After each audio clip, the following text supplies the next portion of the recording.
you know, but we out here. But we out here, baby.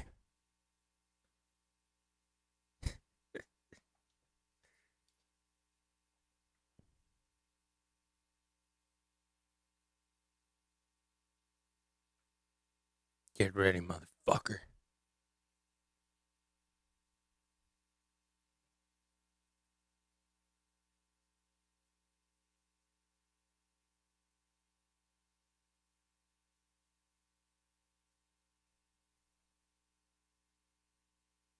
Oh, yeah, buddy. Oh, yeah. Oh, yeah.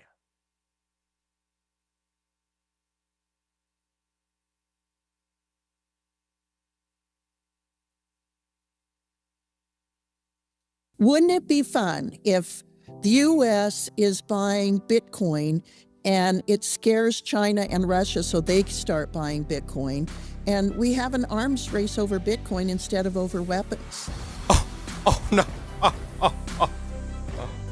Welcome to We're about to Bankless, do a where reaction. today we explore the frontier of a strategic Bitcoin reserve. Now, shout out to these guys. These guys are called the Bankless Podcast.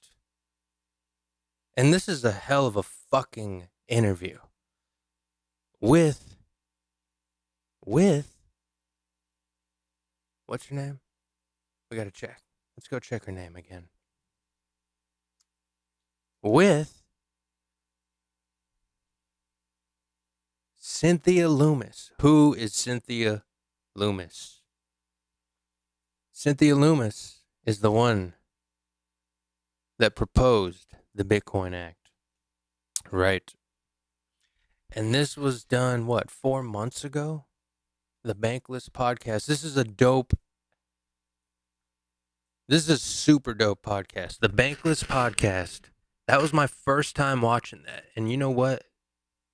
They did such a phenomenal job of covering that interview. That was so good because it was so informative. They filled in all the blanks. You know what I mean? So your mother or father or, whoever should be able to understand what they're talking about right here, okay? It's better than anybody else can explain it, okay?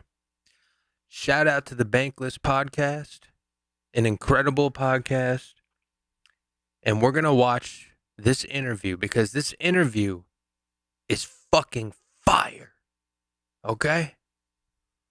And I'm going to eat my fucking bomb-ass burrito. Look at this burrito. Shout out to the fucking Latina lady that packed this fucking burrito of a fetus.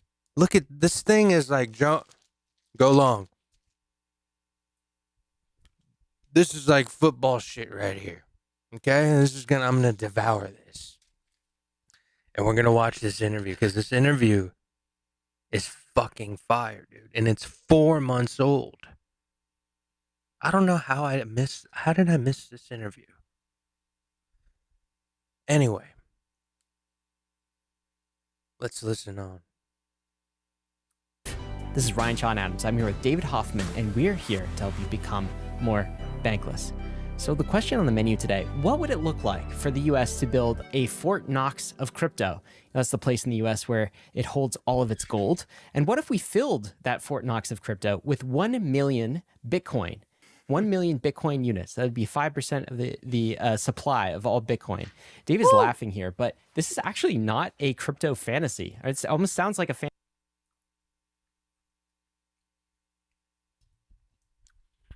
It's fucking wild.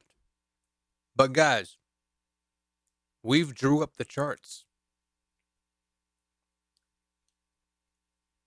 The charts say 500K, 400K. I mean, this is incredible. I'm laughing too. I'm smiling fantasy too. Novel that we're creating. But this is a bill, an actual bill authored by Senator Cynthia Lummis. And she says it's the only way to solve the U.S.'s $35 trillion debt problem. And she's dead serious about it. We have her on the podcast today. Before you say there's no chance anything like this could pass, like, understand, I get the reaction, but I'm not actually so sure. a few points of evidence. The idea of a strategic Bitcoin reserve already has support of 2 presidential candidates, including Trump. And the US is already 20% of its way to the 1 million Bitcoin supply. It already has 20% of that amount. And also, the cost of this might be just a small bookkeeping change with Treasury and the Fed and a little bit of. Did you hear that? I want you to understand what they're talking about, okay? With the bookkeeping, they don't need to burn any money to invest into Bitcoin. They have these gold reserve certificates where you can actually literally change or update the value of the gold ticket or whatnot from what they're saying, and create a new value for that certificate and still keep the gold yellow. God, America is so good at doing. We're the best at just laundering money, aren't we? We're the best launderers. Fuck it. Of money printing, and the US has certainly printed money for less than this. Regardless as to whether you think that this has like no shot in hell, or maybe it's a Hail Mary, but it's just not likely to happen. Maybe that's what you think. But you do have to appreciate a sitting U.S. senator drafting a bill to like get it done. Like at the end of the day, regardless, that's like kind of cool. The fact that when the fuck have we ever done that? We have a senator who proposed a bill to Congress called the Bitcoin Act, where we invest, I believe, for 5 years. Let me shut up. Let's we're watch. having this conversation is crazy. Yeah. Like I have talked, Ryan, to many very pilled people during my crypto travels, people who have taken the Bitcoin pill and then like taken 5 more, and have taken a ton of Bitcoin, like the Bitcoiners, and like Cynthia's up there. Like she's very pilled. She is a Bitcoiner's Bitcoiner, and she also happens to be a sitting U.S. senator who can draft legislation and garner. You support have to for it watch and this get it girl, through. Cynthia. So in 2024, you got to kind of just like appreciate for where we are in this part of crypto's history. All right, we're getting right to the discussion with Senator Lummis, but before we do, we want to thank the sponsors that made this episode possible, including our recommended exchange to go get your crypto assets and your Bitcoin. That is Kraken. Go create an On Kraken in the world. Kraken, crypto shooter who can help and that though. Because all right, here she is. Those are my words. I don't know if she uses those words, but I say that because I don't think that there's anyone in the U.S. Senate who's a stronger crypto and Bitcoin advocate. She gets the absolute highest rating on the website Stand With Crypto. There she is, fellas. She's made over 256 public statements about crypto, but who's counting? And she's the recent author of legislation that would have the U.S. purchasing 1 million Bitcoin.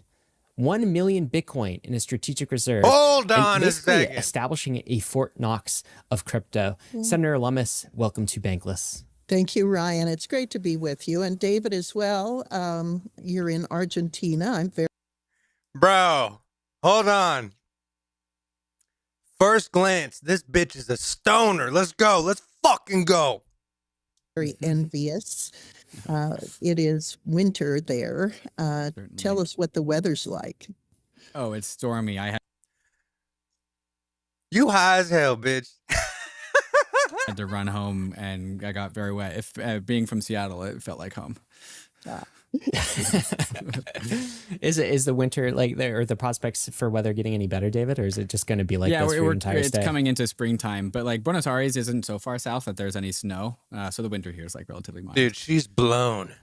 Well, she's fucking we can blown. talk about some seasonality with respect to our politics because it is election season in the U.S. You like that segue there? Well done. But first, Senator Lummis, I think we want to talk about this big, bold idea that you have and this legislation you put forward in a bill. It's called the Bitcoin Act, and Bitcoin stands for something. Of course, I think there's an acronym behind this somewhere, but it involves establishing a strategic Bitcoin reserve in the United States. So I want to talk about what this bill actually contains, maybe to start. But before we get there, why did you put this forward? What is this all about? It's about our nation being $35 trillion in debt and having no solutions.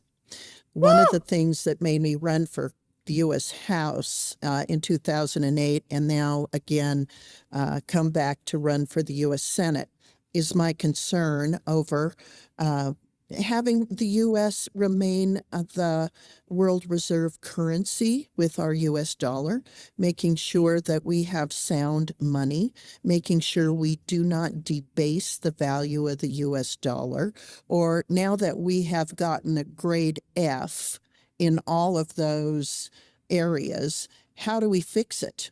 And that's been an ongoing challenge for me. The only thing that I have found that rationally addresses the U.S. debt is having a Bitcoin reserve. So here's how it would work. Let's go. We take gold certificates that are valued right now at their 1970s value. They're on the U.S. government's books at their 1970s value. We value them at their current value. Gold is over $2,400 an ounce. And then we take... Bro, you remember when gold was $400 in the beginning? Oh my gosh. the difference between those two numbers and use it to buy Bitcoin. Did you hear that? Between gold is over $2,400 an ounce. And then we take the difference between those two numbers and use it to buy Bitcoin. Did you hear that? If we're not the best money launderers on Capitol Earth, I mean, what the fuck? So we're going to take these, not the gold, we're going to keep the gold. We're not selling any gold. America's going to keep the gold reserve. But they had these gold certificates dated back to 1970. And they're going to get those gold certificates. And the price difference from 1970 to today, they're going to reprint that certificate with that value. What the fuck? We're the best at money laundering. America. The Bitcoin would be purchased over a 5-year period, aggregating in 1 million Bitcoin. That's about 5% of all the Bitcoin that will. 5% of the whole fucking supply. Let's not talk about the Bitcoin that America already possesses with everything. We already have a head start, okay? Let me tell you who's runner-up. China. Hello. China and America. Oh, really? China and America again, right? Two of the strongest fucking nations in this world. The two most strongest nations in this world are the biggest owners of Bitcoin. How? Wouldn't you know that the two biggest nations of the world got all their Bitcoin by seizing it? Brilliant. Can't write this shit. You can't write this shit. So you're telling me that Bitcoin was made by Satoshi, but these fuckfaces somehow knew that we have to put, come in here and steal this Bitcoin from the U.S. citizens and hold it. Why? Why would you do that? Because you know what Bitcoin is. You know what the fuck it does. Don't play stupid with me, you fuckface. Will ever be mined. And then we put it in cold storage, put it on ice, and we let it. Hold on, bitch. She's so fucking dope. Put it on. Bitch said, put it on ice, baby. And then we cold put 5% storage of all the Bitcoin. Hold on, this bitch knows her shit. Don't let these fucking looks deceive you. Don't let this look deceive you. And then we put it in cold storage, put it on ice. And we let it accumulate for 20 years. I love this bitch.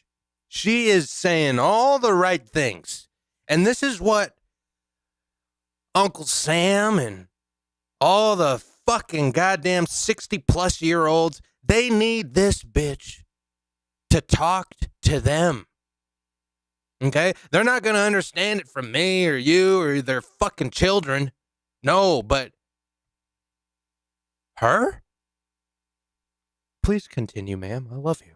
At which point it would cut our current debt rate for 20 years, put it on ice, and we'd let it accumulate for 20 years, 20 at years. which point it would cut our current debt in half. Hold on. You mean only in half? That's fucking pathetic. You mean we're not, only half? God, we are in a shit fuck. So it allows us to invest in Bitcoin with no effect on the U.S. balance sheet, no additional debt being accumulated. And yet it's converting what we're now seeing U.S. dollars being debased and continually declining in value. And it's putting it in cold storage on an asset that is growing in value. She is so perfect. We need her to talk to every elderly, right? Every Democratic piece of shit on that board. We need her to talk to them and talk to all the old Uncle Sams in the fucking White House and every fucking where. You're the best. Look at that sweet face. So it's the only thing I've ever seen.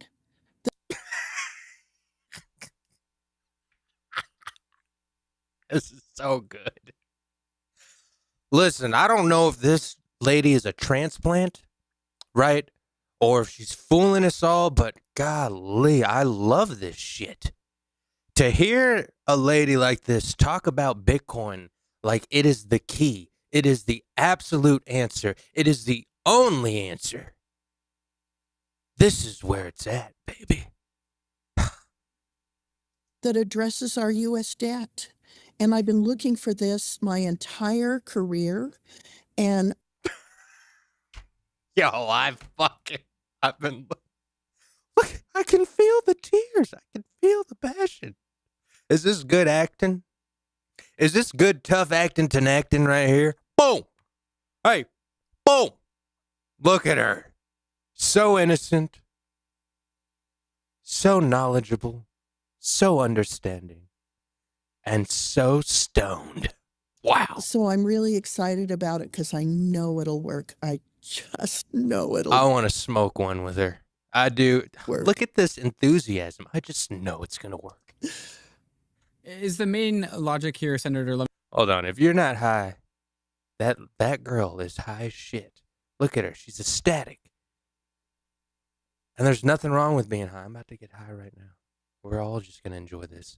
That we have a bunch of gold. We have the most gold out of anyone in the world. And you are just saying, hey, let's diversify from physical gold. Did you hear that?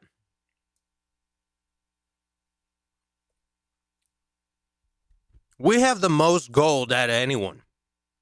Let me tell you that, okay? It's a fucking war with us and China right now for Bitcoin. I'm telling you. I'm telling you because look, if I know one thing, it's this. Oh, fuck that. I know a lot of things. But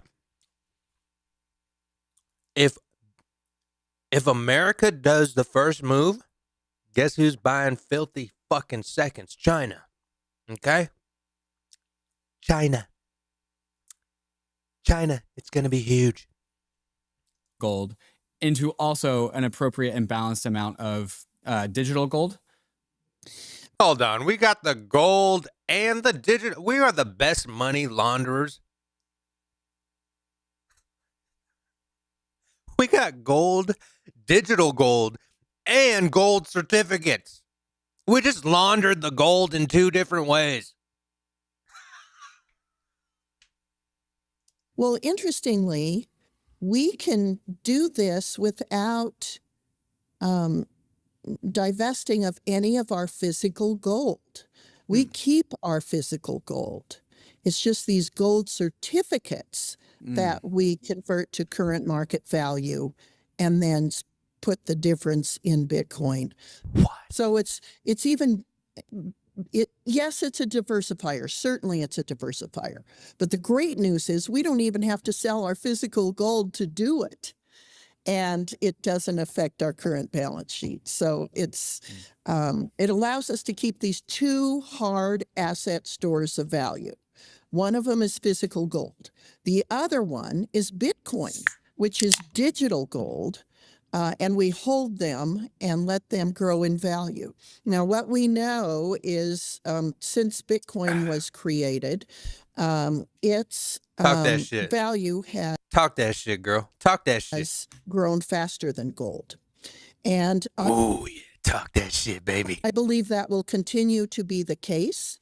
Although if you look at people who have modeled this, over time, its growth will begin to decline a little bit in relation to its first 15 years of existence, but it will still continue to grow.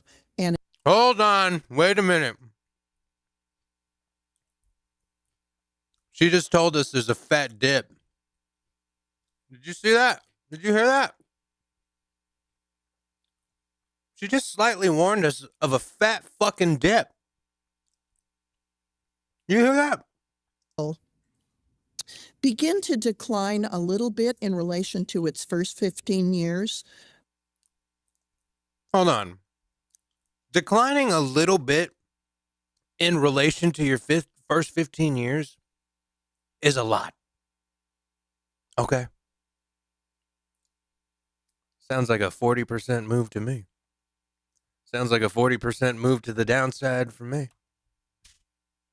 Of existence, but it will still continue to grow, and it's going to be a hard asset that is going to help save us from ourselves. We have put ourselves in a world of hurt.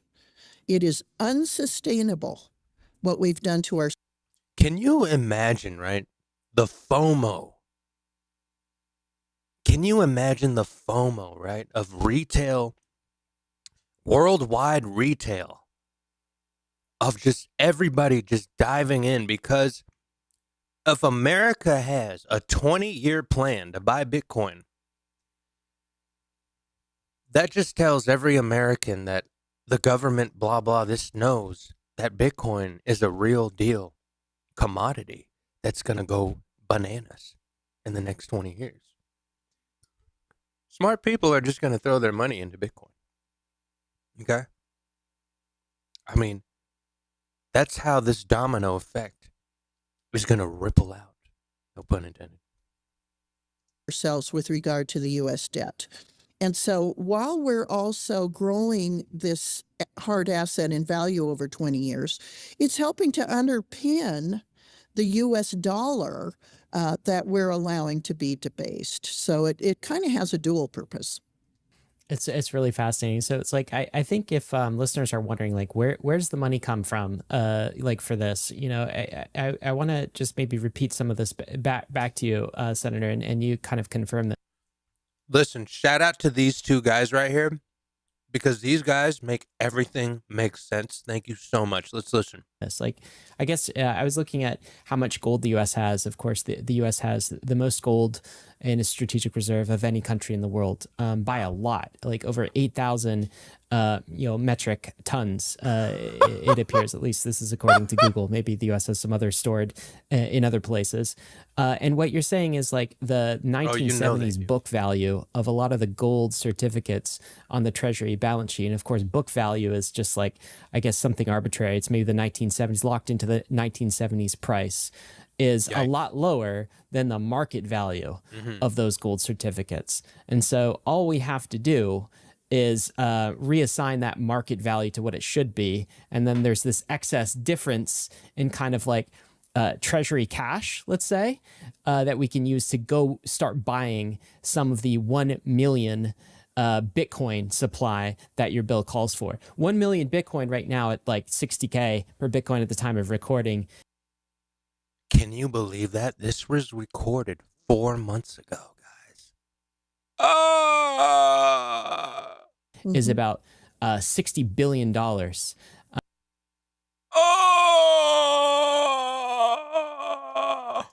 So, of course, the market price will fluctuate. You're fucking kidding me right now. You're telling me that we have these gold certificates from 1970, and we're going to take that old price of those certificates that were dated back to that price, and we're just going to switch the price and take the difference in between and throw all that money into Bitcoin without losing any gold or any incredible money laundering process. Particularly if the U.S. started being a buyer.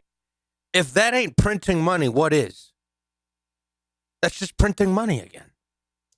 Of this Bitcoin, but some of the funds to buy that Bitcoin are sort of just in the delta between the book value of gold certificates on the Fed Treasury balance sheet and the actual market value of that gold. So if this sounds like printing money, I don't know. Is that what Treasury and the Fed sort of does? Like, I guess in a way it is, but Wait a minute. Do you hear this?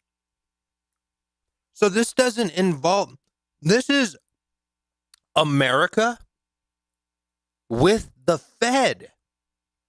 So in order for this to happen, the fucking goddamn feds need to be involved. I hate that. But, you know, let's make it happen. But golly, they're saying that the feds need to be involved again. Fuck. I don't know if you have any reflections on that, Senator, but that's kind of how I understand it. You have described it well. That's how it works. The United States already has around 200,000 Bitcoin. So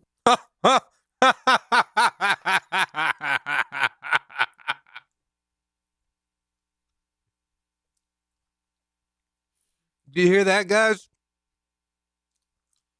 Now, how did we get that Bitcoin? 200,000 Bitcoins. How did America, the government, already has that? Hold on, motherfucker. has around 200,000 Bitcoin. So let's say we have 5 years to get to 1 million. We're already complete with year one. I told you. Way before this fucking stupid ass thing. We've been stealing Bitcoin from our citizens since the fucking Silk Road. Here's the shit right here. 200 million Bitcoin. 200,000 Bitcoin. There it is. We're already ahead of everybody else. Like I said, the only other people that can compete, even compete with us, even talk to us, don't even fucking talk to us, anybody else. Venezuela, Guatemala, I mean, fucking whatever the fuck, El Salvador, don't even fucking talk to us. You're nowhere near our level. The only one that could really touch us is China. It's the China. One, as long as the Biden administration doesn't complete with year one, as long as the Biden administration doesn't sell more of it. The problem is they've been selling it. That's the stupidest thing. They're selling it now, right? They've been selling it over the last few months, Yes, weeks. and it's the stupidest thing they could do. They need to hang on to the money that is in the asset forfeiture program. It's Hold on. You got people talking like this in Congress is amazing. No, you need to hold on to the Bitcoin, you old fucking straggly fuck. What are you doing? What are you doing? It's the best commodity in town. What the fuck are you selling it for? In the middle of a bull run at the highest Final phase. We're about to hit euphoria. You stupid Democrat pieces of shit. Get the fuck off my porch. Over 200,000 Bitcoin. We need to hang on to it. And then I mean, you got to admit, don't you love hearing this out of an old lady that's in the White House? add to Look how stoned it, she is. by the mechanism. You're telling me that she's not fucking stoned out of her mind? She might be not be. And look at that. You know how I know she's stoned as fuck? Look at that necklace. Look at that spiritual necklace.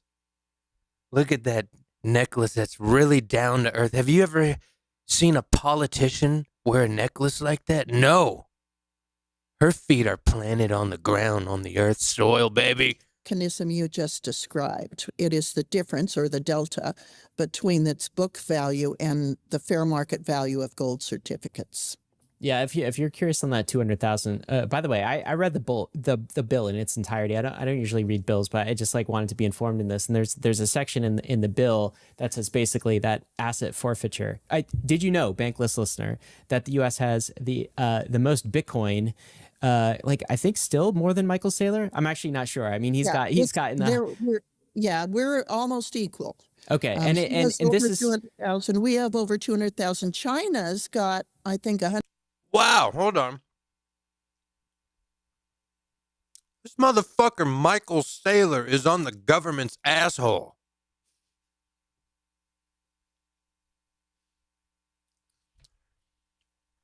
Michael Saylor is on your ass, baby.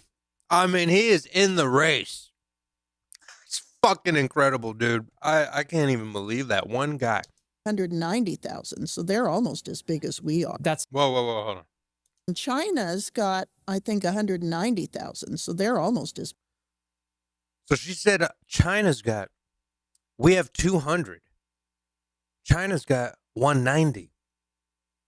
I mean, they're on our assholes. Big as we are. That's right. And the way the US and China have acquired these Bitcoin are through sort of asset forfeiture, right? So there's illegal activities. I love how, shout out to these guys because they're so proper. I could never conduct an interview like this. What did he say? Well, those, it was asset forfeiture, correct? Asset forfeiture is incredible. Of various kinds, Getting back to Silk Road. Yeah, Silk Road, drug busts, all of these things, and they've acquired this Bitcoin. So the bill basically says, once we go through the, I'm paraphrasing highly here, but once we go through the process of due process in the court system, and we make sure that this doesn't belong to any U.S. citizen, that is a truly forfeited asset seizure according to federal law, then we just take that and convert that and put that on the U.S. Strategic Reserve balance sheet. So rather than sell it, as we're doing right now, we just keep it. And so the bill calls for a halt of all selling and to transfer the existing forfeited Bitcoin into the reserve balance sheet. Is that correct? That is correct. And one of the things that I thought was particularly cynical and when referencing the Biden administration is I discussed this specifically and rolled it out at Bitcoin 2024 in Nashville.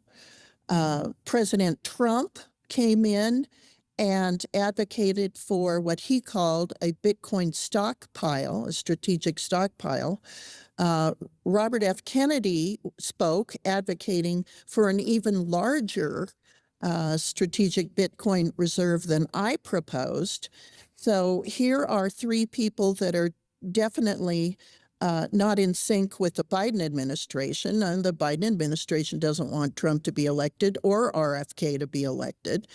And so the Monday after the Bitcoin 2024 announcement, the U.S. sells a bunch of Bitcoin. And I thought it was actually cynical enough that it was their way of saying, okay, Trump, okay, RFK, okay, Lummis, in your face, we're going to sell Bitcoin. I mean, can you believe that? Like, can you believe if that's actually true? There's their own. It's like a little civil political war between these fuckers in the fucking camp, dude. It's a fight over the Bitcoin. The Democrats are just taking profits before they get kicked out of the White House. Fucking Biden's old fucking fart. God damn. I can't believe that guy was our president for 4 years. It's today, and I Do you think that was actually intentional, or that wasn't just a coincidence? That was actually a decided move? I don't know, but I don't know. But, okay. There's some discretion in terms of like as you point out, some of this 200,000 plus Bitcoin that the U.S. has that has been forfeited and is in U.S. custody. That's been around for a long time. Some of it dates back to kind of like Silk Road Bitcoin, really 2013, 2014. Wow. So there's some discretion as to when you sell it. You're Is right. there not? Like there's not a set of laws that dictate, hey, you must sell within X years. It's just kind of sitting there and you could sell it whenever you want to. Well, which is why, Ryan, we wanted to address that in the legislation and specifically say, stop selling, put it in reserve, and add to that reserve. Has any other country done this? That's hot. Or would the US be among the first? I mean, well, you know, El Salvador has Bitcoin, of course, a much smaller amount, but there are other countries considering it. There are other states that are doing it. One of them is Louisiana. And I was talking to Governor Jeff Landry over the weekend about it.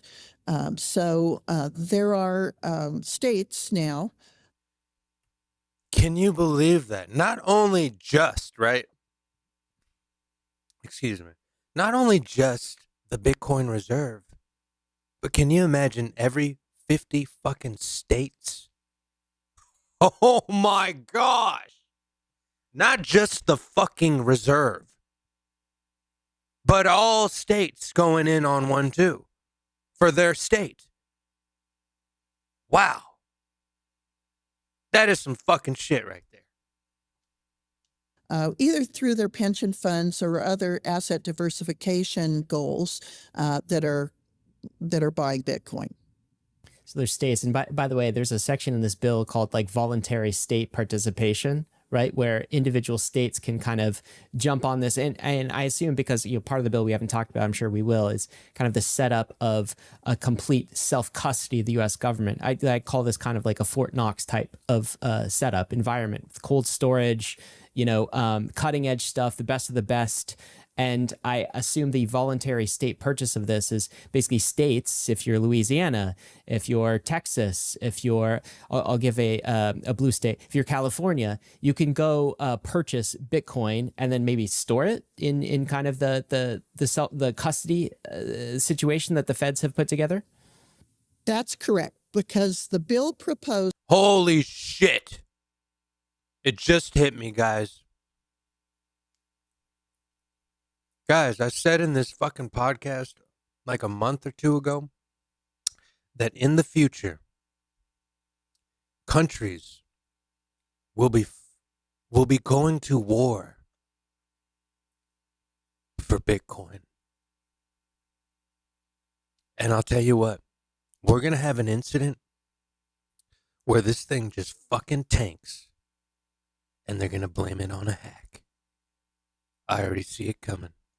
They're going to blame the huge fucking dump that we're going to get. It's going to be a Great Depression dump. It's going to be like an 80%er, right? And guess what? They're going to blame it on some other fucking communist country, right? Maybe China, maybe Russia. And we'll probably go to war for it. Wow. Thank you. Good night. Is that not all of the strategic reserve would be in the same wallet. It would be in the same wallet. She knows her crypto. Don't keep it all in the same wallet now. It would be diversely distributed among wallets, and in different regions, but subject to state-of-the-art security. So we want states to be able to participate in that if they want, once we have established state-of-the-art security for the assets. Mm-hmm. Senator, I think... Listen, all in all, dude, this bitch is not reading any cue cards, dude. Like, you could tell, because listen, I deal with bullshitters my whole life. I was a music producer, working with artists that said they can do this and do that, and they'd have to lie to my fucking bold face while I produce them. And then I find out, you can't do shit. You don't even have timing. Fucking two-faced fucking lying-ass piece of shit. At least you paid me for my time, but damn, you suck. I know when people are lying, okay? She is just spitting, dude. She knows her shit. It's incredible. Look at that confident smile. All the Bankless listeners and even myself and Ryan understand and appreciate the merits and strength of Bitcoin. I think it's number 4 in the total market cap of all assets out there. But nonetheless, I think when people hear this proposal of putting Bitcoin behind the global reserve currency of the dollar inside of the Fed, there's like a little of a sticker shock with that. Bitcoin is only 15 years old. There are companies that have, similar market caps to Bitcoin that are older than Bitcoin. Like we could be putting Apple or Microsoft as part of the treasury. Hold on. What this guy is saying right now is brilliant. Because this is proof that the government always knew what Bitcoin was. It's just like this, guys. The government, the U.S. government, the U.S. military,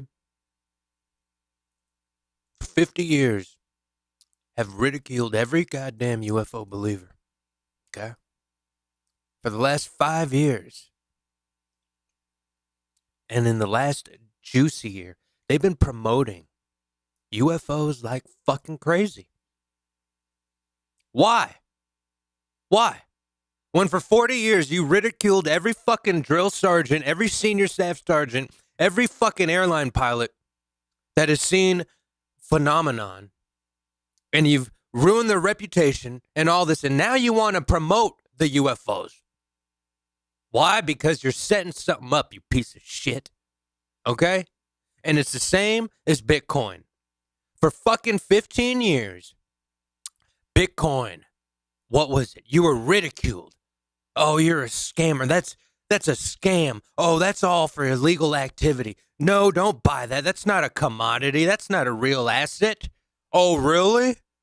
That's why you stole 200,000 Bitcoins and you still have it? You fucking goddamn pieces of shit. Fuck you.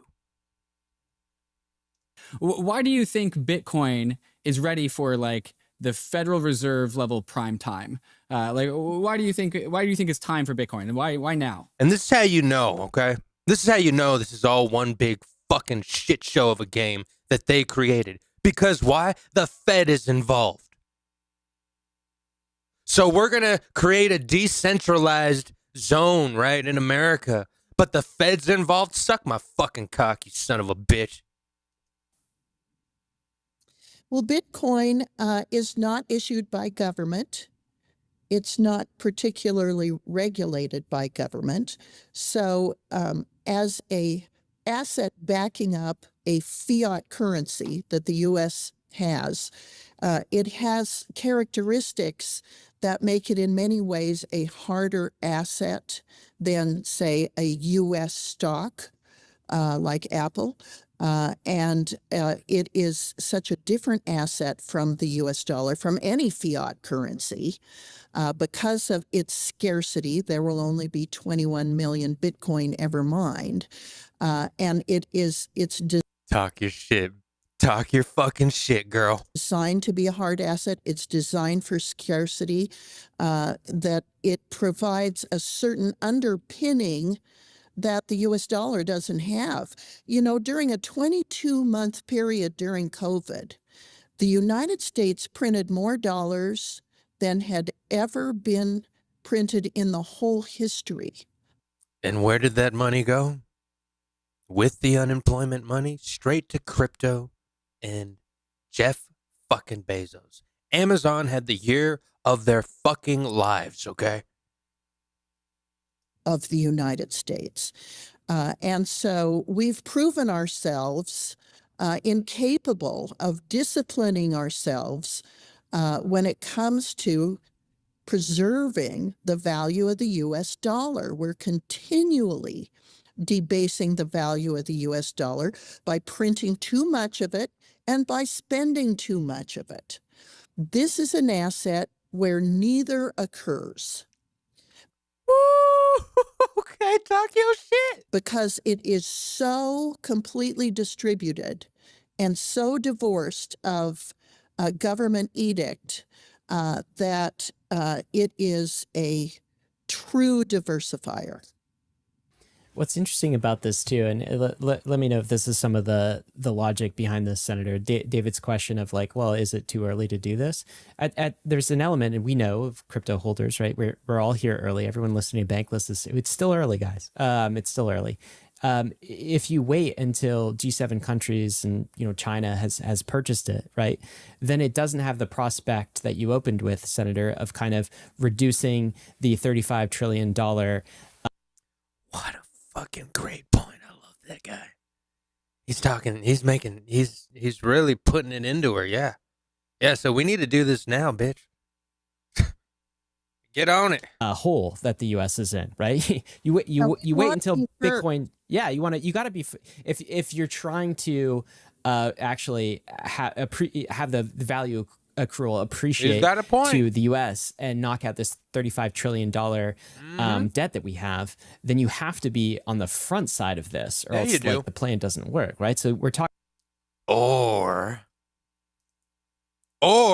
remember what the United States is. The United States is built on a corporate structure, not a government. It is not built for the people, by the people. It is built for the riches and the corporations that run this world. And we are the feeders of those corporations. Because without those corporations, we simply can't put food on the table. You got me? So my thing is this. Yeah, the kid's got a point. You got to be a front runner, but you're not. But hold on. Here's where America has its power. It's called leverage. It's called these corporations that own all the Bitcoin are my homies. And we're going to hold hands together and we're going to dump it on you. And we're all going to buy it back. There you go. Talking about buying at 60K to 100K in this kind of range, yes, in hopes that all of this reserve, this 5%, this 1 million Bitcoin, appreciates to like 10 trillion, 15 trillion or something like this. Like you said, it could cut the $35 trillion debt in half. Is that the expectation here? The expectation is that 1 million Bitcoin 20 years from now would be worth $17 trillion. Wow. And that's why, so that's in this logic, why you have to kind of be first. I noticed in the bill too, there's some a provision around basically forced holding. So none of the Bitcoin that would be acquired in this could be sold at all during the first 20 years. Is that correct? I believe that that's how we worded it. And we did that specifically so the accounting and math associated with getting to that $17 trillion number plays out. If the United States starts getting in the cookie jar, it won't play out. It won't work. In order to be as effective as a reserve, it must be held. Buy and hold. Bitcoin is designed to buy and hold. I mean, the whole term HODL, or hold on for dear life, is designed to encourage people to buy and hold. This was never designed to be an asset for day traders. it always had the Don't tell that to Jason Casper, lady. Please don't offend our guy, the great almighty. Don't ever. And look, you're wearing his favorite color, blue candle. Come on, you're wearing a blue shirt, lady. Be nice. incidence of long money, slow money that people would learn is worth hanging on to. So that's part of the original even principles of Bitcoin. And so to get people out of the notion of thinking that Bitcoin is just a different type of asset like a stock and you can day trade it and buy the dips and, sell at the highs. It was never designed for that purpose. And so we're trying to statutorily institute the original purpose of Bitcoin, which is as slow money. You're not going to New do projects that. are coming online to the mantle layer. Listen, lady, you're not going to do that, dude. Bitcoin is... You're going to have to close every fucking goddamn exchange internationally. I don't know how you're going to do that. You're not going to stop the day trading of it. And that's absolute. There's just no way that's possible. In the It's show not notes. going to happen. Just another way Uniswap Bitcoin advocates, crypto. smarter. This is so fascinating because we are Bitcoin advocates, crypto advocates in general. So to don't take this the wrong way, because I mean this in the best of ways. Like, this is an idea that's almost crazy enough to work. You know what I mean? Like, it's just like the way sort of the math works out, and particularly if the U.S. is behind it and makes this level of a purchase in it, because there's ripple effects when the global store of value. The governor of the global store of value, which is, the U.S., the Fed, and the Treasury, basically starts purchasing this asset. It almost becomes reflexive enough. Can any G7 country afford to not purchase Bitcoin after this? Wouldn't it be fun if the next arms race was not for weapons, it was for Bitcoin? Wouldn't it be? Oh my God. She just said it right there, dude. I just know, like, I had this vision like a month or two ago when I was doing the Bitcoin chart. I said to myself, holy fuck. If we're leaning towards a Bitcoin reserve, I could just see in the future the countries trying to hack each other's Bitcoin reserves. And that could start a fucking war. Wow. Wow. Bitcoin, how'd you get in the middle of all this? Be fun if the U.S. is buying Bitcoin and it scares China and Russia, so they start buying Bitcoin, and we have an arms race over Bitcoin instead of over weapons. That we're as globally we're challenging each other to have a secure store of value. I feel like they'd kind of have to. If the U.S. did this, I can't believe that China would. Well, certainly China would not continue selling the confiscated Bitcoin that it has. It would. I'm sure hold that, and maybe it would purchase. You sort of have to if your economic adversary is starting to store all of this value. I would think you'd have to react by purchasing some yourself. Listen. America perpetuates China, China perpetuates America. It's an ongoing thing. It's like yin and yang, guys. And let me tell you something, okay? All you fucking American schmucks want to point your finger at China, China, China. Amen. Listen, dude. China and America have been doing business since you were in fucking diapers, you piece of shit. You got me? It's the best fucking business relationship partnership ever in American history. Ever. Maybe world history, okay? You will never see a business handshake better than America and China. That relationship of business has been going on since you were in fucking diapers, you little shit. You guys don't know what the fuck you guys are talking about. Okay? Y'all are just racist. If you really knew the facts, you would know that there is no America without China, you fucking idiot. Fucking dumbasses. So let's play this out. I'm curious about what you think of this. The U.S. went off the gold standard in 1971, completed its departure from the gold standard in 1974. What if during this century we go back on a standard, but it's a Bitcoin standard?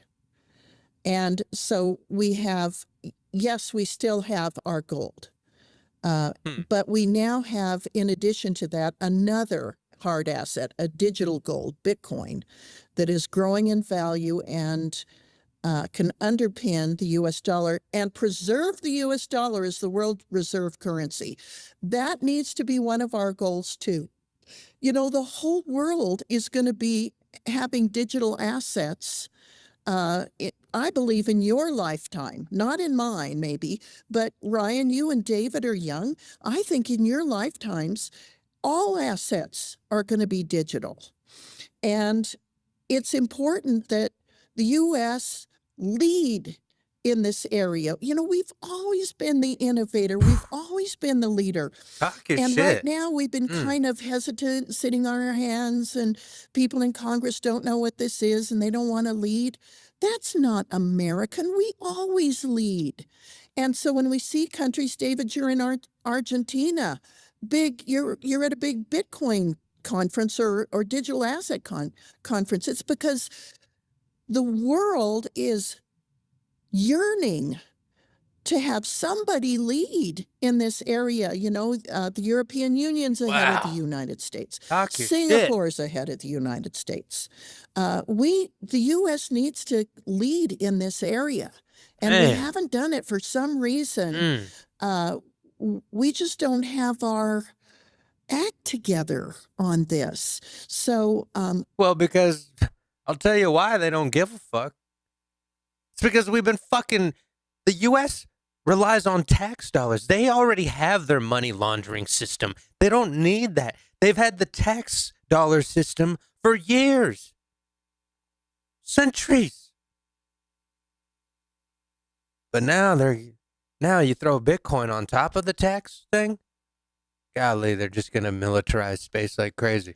Part of the reason I'm trying to get us to have a legislative framework, working with Senator Kirsten Gillibrand in New York, is so we can lead in this area. And so the notion of a strategic Bitcoin reserve is another way to lead. We've always been the country, the Louisiana Purchase, buying Alaska. The United States has always been willing. Very good investments, I should add. Good ROI on those purchases. And we grasp big ideas. And this is just an area where we have blinders on. We haven't grasped the big idea. And it's time for us to do that. We have a strategic oil reserve. As you pointed out, we have Fort Knox. We have strategic gold assets. Holy fuck, guys. This is digital gold.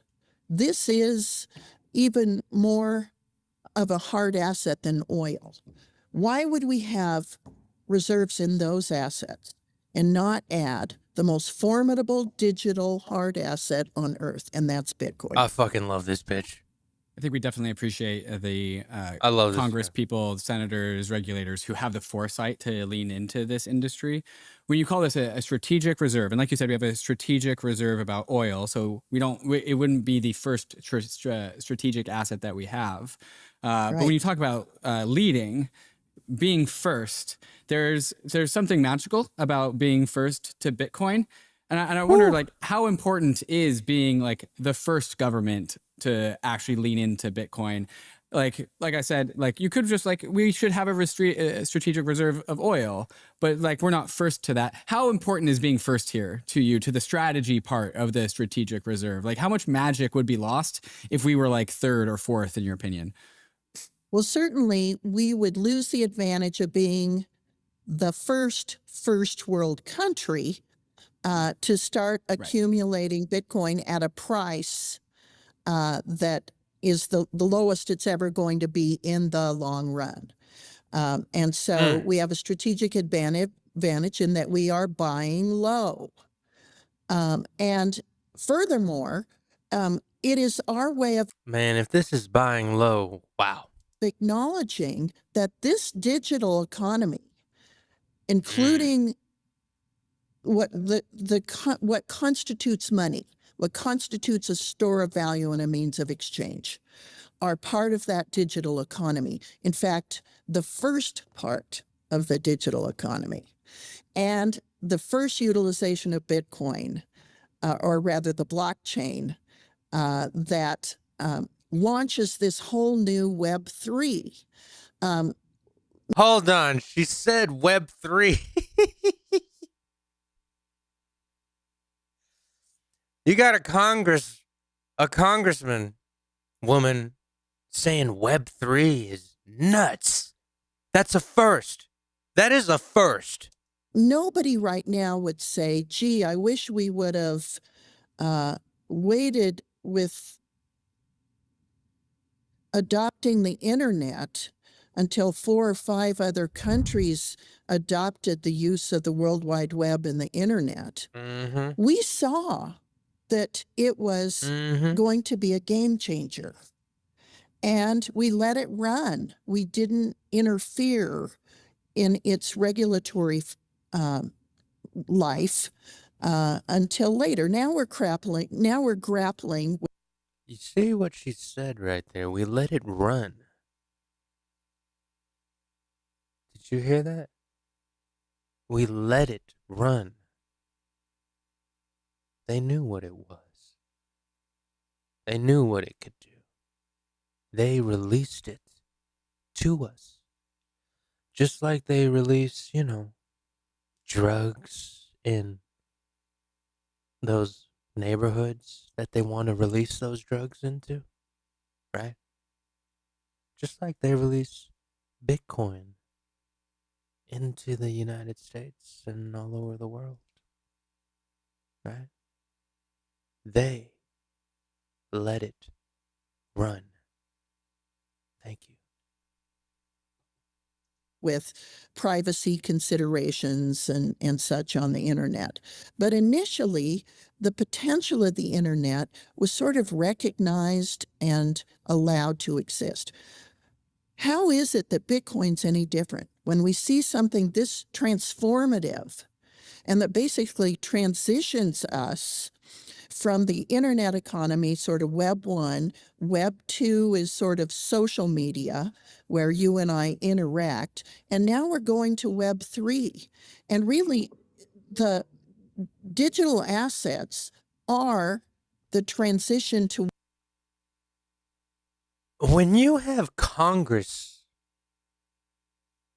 the Senate, people of the Senate, and congressmen saying the term Web 3, I'm over here, camera. Can you fucking see me? When you have these people saying the terms like Web 3, that is fucking nuts. Did you ever think that you'd get to this day where you hear a Senate or senator say Web 3 and identify what it is and identify what is Web 2, Web 3? Wow. That's fucking impressive. Web 3.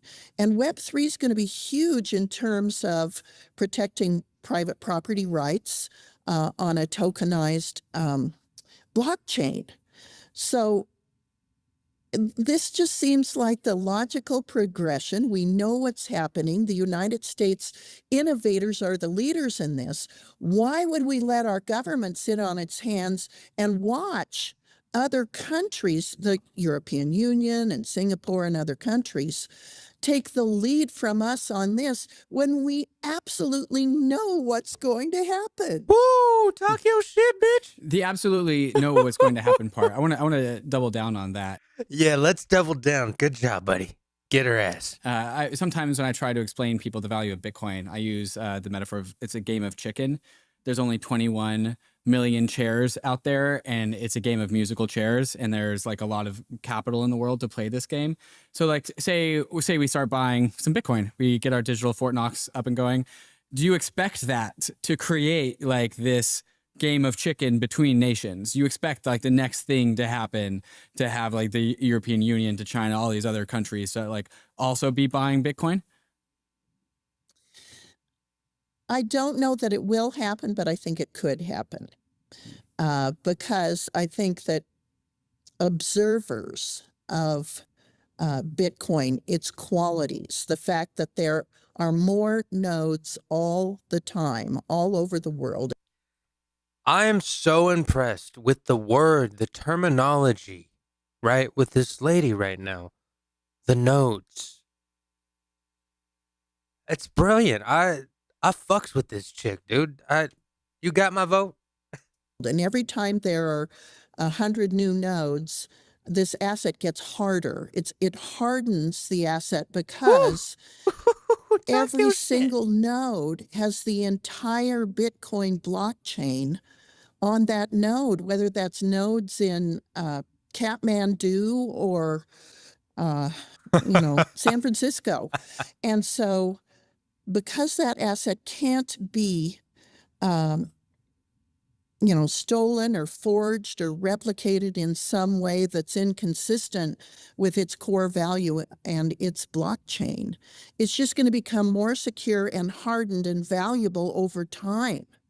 So China can see that, the EU can see that, Russia can see that, and Russia's already talked about a Bitcoin reserve too. I mean, it's America goes first. Everyone follows. It's been like that since the history of America. I'm just saying.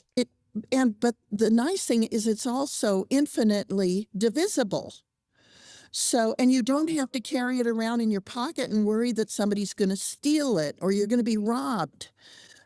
So it has so many of the qualities of money. It almost has all of the best qualities of money that have ever existed. And whoa, stop. Don't talk to me like that, lady. I think as more and more people see that, countries, they're going to say, hey, we want to get in on that. Right. And if the country leaders, right, were to sit in a room and just have somebody explain to them the Bitcoin cycle, it's over. It's over. That's all they need to understand is that the cycle of Bitcoin, it's always been an uptrending asset. And once they understand that that is built in the code to get thinner and thinner and thinner, come on, man. It's just that they don't know. They got to do their research. They got to learn about Bitcoin, what it is first, and then someone can explain the 4-year cycle halving. That's when they reach for their wallet. Okay, now you're talking my language, right? And if the United States sees that, and they're using this as a mechanism to keep their currency, the world reserve currency, why don't we want to compete with them? I mean, I like my take on this too is like, even if you think the world where Bitcoin has there's a world with a Bitcoin standard, even if you think the probability of that is somewhat low, right? Just think about the expected value. It's like this bill is incredibly cheap. We already have 20% of the 1 million, which like that's already happened. Now you get the other 800,000, and what's the cost of that on the market? 50 billion? I mean, what's that in the context of the U.S. budget? And by the way, with kind of that ain't shit. That ain't shit. The way that you were talking about doing this, where you sort of change the book value to the fair market value of gold. Somehow maybe this money's already there and it costs nothing. It's just like you wait 10 years to play that game, and it's going to be more than 10x the cost to actually do this, and then it can't. Later, Doug. We'll never see 15K Bitcoin ever again. That was it. That was it, dude. That was it. Incredible, right? Man. Provide the outcome that you're hoping for, Senator, which is like to actually reduce the debt.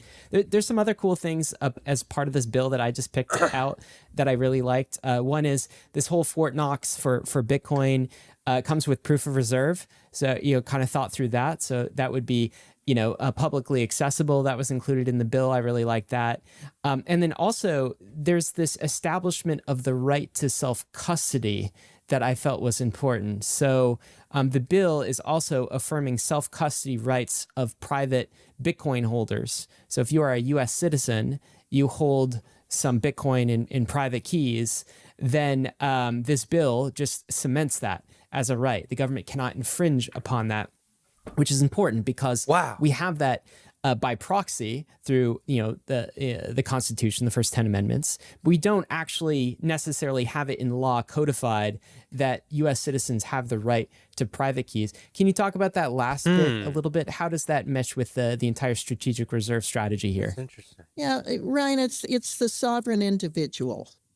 And it is a person can hold their own store of value. Let's look at a bank. And I'm going to tell you a story. And this actually happened to me. My husband and I had bank accounts. Our bank closed. He was home. He moved our money into a new bank. I was elsewhere in the States, so I couldn't sign the bank statements. He went to bed one night, had a massive heart attack in his sleep, and didn't wake up the next morning. He died. My name was not on our bank accounts because he moved them to the new bank while I was out of town. So I go in to the new bank to get our money, my money, and I can't get it because my name's no longer on the account. Only his name is on the account, and he has died. I can't find his will. I need to pay our bills. This happened to me. So what you have with a bank is an IOU. What you have with a private individual Bitcoin wallet is access to your money. It is permissionless. That's what we mean by permissionless. You don't have to go to the bank and ask them for your money. You don't have to trust someone else to hold your money. That is why having an individual wallet is so valuable. You don't have to trust anybody. You don't have to trust that the bank is going to be solvent, that they're not going to lose your money. You don't have to have it insured by the FDIC because you hold it. So it's permissionless and it's secure. And having lived through that time before I found his will, and it was like an 8-week period, and I had bills piling up during that period. I'm having to call people and say, I can't pay you right now because I don't have access to our money.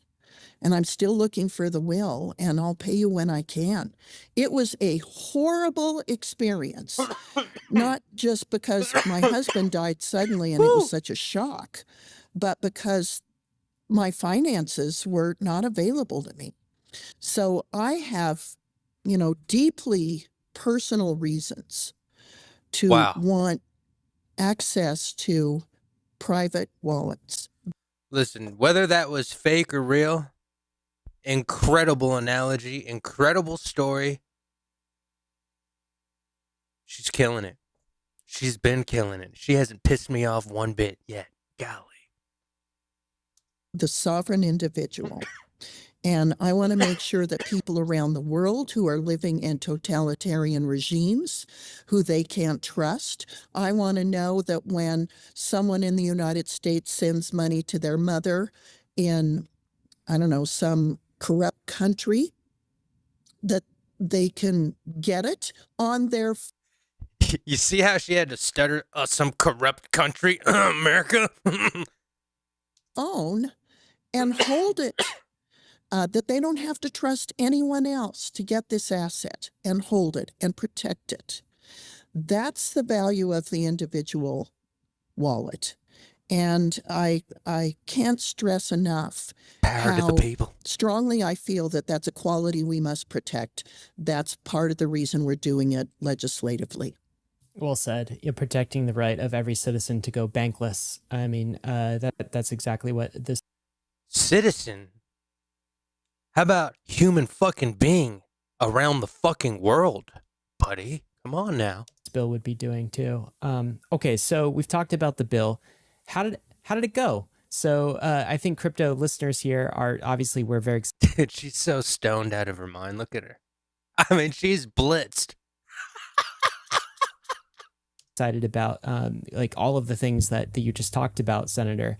How about among your colleagues? Sense that there might be more resistance fucking there, gosh, or yes. maybe there was. Just tell us about the positive and Adorable. negative reception of this, and even like the prospects of something like this happening. Well, it won't happen this year. I filed it this year Absolutely. because I want the feedback. I want the comments. I want to start the dialogue. It's going to be an education process, explaining what you and I have been talking about on this podcast and doing it over and over again with my colleagues in the Congress. It's going to be important. It was important that when former President Trump spoke to Bitcoin 2024, that he spoke in favor of a strategic Bitcoin stockpile.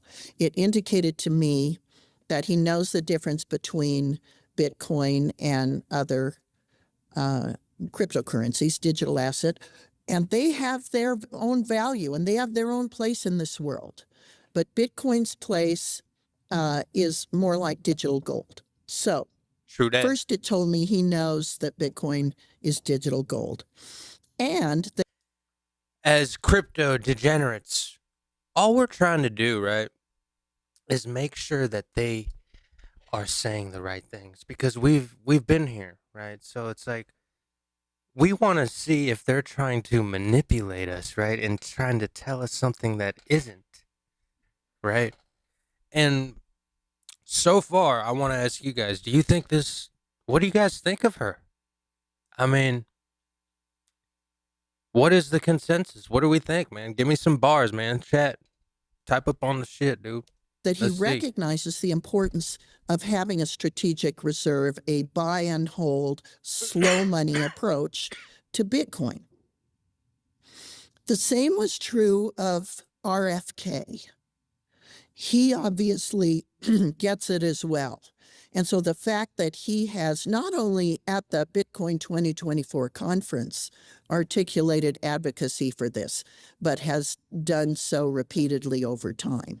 So I can see why the Biden administration, at least in this hyper-political time we're in, where we're less than 100 days from an election, they would look at their opponents, Trump and Kennedy, RFK, supporting this. So I'm not surprised they're not embracing it. No, but this, so you guys remember, this was like 4 months ago, right? What happened after that? They all came together. So think about everything that's happened, right? This was 4 months ago, dude. Man, this was 4 months ago, right? So it's like, wow. Everything that has happened so far to this day has been very positive for crypto since till then. And yeah, let's talk about the dip though. We're going to have a little pullback before the inauguration. I'm trying to re-enter positions in the alts. Are we going to have a pullback? I think we are. Why wouldn't we? What can happen will happen. Of course we'll have a little pullback. It's the market makers use these days, right? Like FOMC days, you know, or the fucking interest rate days. They use them to their leverage. Coinkydink, right? They use these things to their leverage. They move the markets on those days or prior, you know, or after. It happens, dude, and expect it, of course. You know, so if you're trying to get in, that's always a good time. You know, any kind of holiday or anything like that, we always have some kind of huge volatile movement, normally to the downside, but it's like a flash movement, right? I don't think they want to get carried away with the Me Too idea. I also worry that they've been heavily influenced by the Elizabeth Warren wing of their party to to me, Elizabeth Warren is a very smart woman, but she's also a woman who believes in government, that government needs to control things. And money is the means to Yo, I fucks with you. control people. And so if you lose control of the money, you lose control of people. And I think that's why, real strong central government advocates fear Bitcoin, because you really do lose control of people when you don't control the money. And there are a lot of people like that in the federal government. So this is going to be a heavy lift. But that's why I wanted to start the discussion now. That's why I want people to start thinking about what is money? And how does Bitcoin protect U.S. innovation, first and foremost? And how does it protect our status as the world reserve currency for the U.S. dollar? I think this is so pivotal to the future of America as the leading nation in the world that I want to get out in front of it. And BBC, man. BBC, I'm going to continue to share that story until, as they say, until hell freezes over. And when hell freezes over, we're going to skate on the ice. I got to say, it's been incredibly exciting to see crypto as an election issue this year, the presidential election issue, and it certainly has been from the Trump perspective. Crazy. Also, RFK, whom you've mentioned, you gave a take there about kind of why the Democrats have been a bit more silent, and I should say Kamala Harris in particular. So there were hopes. Of course, I think all crypto advocates have hopes that crypto can be a bipartisan issue, the way the internet was in the 1990s, both Democrats and Republicans. This is obvious good for America. Of course, we're pro-internet. Like, why would you not be? Are you not pro-innovation? Are you not pro-jobs? Are you not pro-economy? It's all the same thing. Yet the Kamala Harris, the Biden administration has certainly not been pro-crypto. The last 2 years in particular, but like all four have been fairly crypto hostile. We don't have to rehash everything that Gary Gensler has done. Bankless audiences is well aware of these things. Now, the Democratic National Convention is happening this week as we're recording this episode, and there was some glimmer of hope. Okay. The Ethereum ETF went forward, the Bitcoin ETF went forward. So there was maybe some idea of political pressure on the administration to kind of relent on their anti-crypto posture. And there was hope that in the policy platform of the Democrats, you would see some mention of crypto. And a 94-page policy came out earlier this week. There's mention of AI and discussion of that, nothing on crypto. So far, Kamala Harris has been completely silent on crypto. What's your explanation for that? Do you think it goes back to sort of the Elizabeth Warren contingent and kind of I just want to hear this, the power dynamics there? Is there something more to it? Because it feels like it's going to be increasingly hard for politicians who are anti-crypto to win elections. And I assume Kamala Harris is trying to win an election here.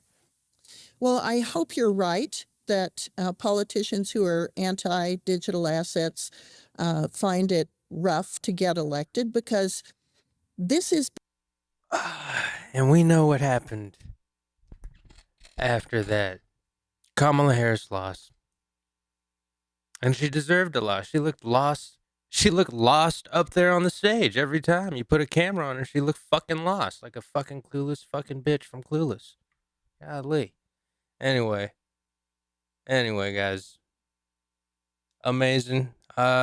Why don't we just jump to the charts and, just take a look after that wonderful, awesome interview from 4 months ago. And big shout out to these guys right here. They're Bankless Podcast, dude. I am absolutely subscribing.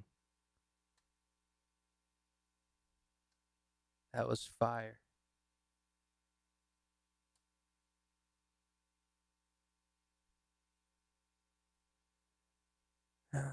What happened to my mouse? Here we go.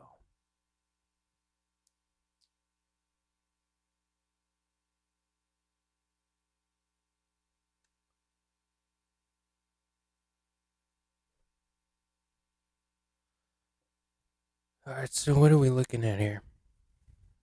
Let's go to Trading View. Bitcoin is at resistance. It's at an old resistance line. It's actually trying to really break it right now. The good thing is, and we're on the daily chart actually, so this is actually pretty good looking. But we have to be aware that we are already up at an oversold range, right? At 99 oversold. This is at the top of the range of the RSI, the stochastic right here down here, which means we could be turning around if this orange, right, goes underneath in the blue. Goes above in the blue, goes underneath, something like this. What happens?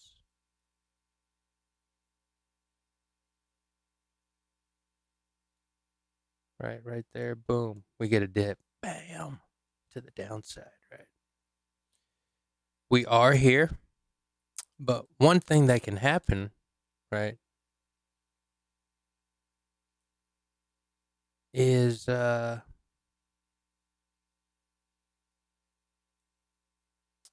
this thing can range at the top.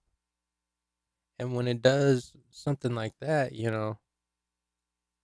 and it stays above, now you're going to get some very bullish activity to the upside, right? Those are your like levels of resistance right there. So what are we talking about right here? 104 resistance.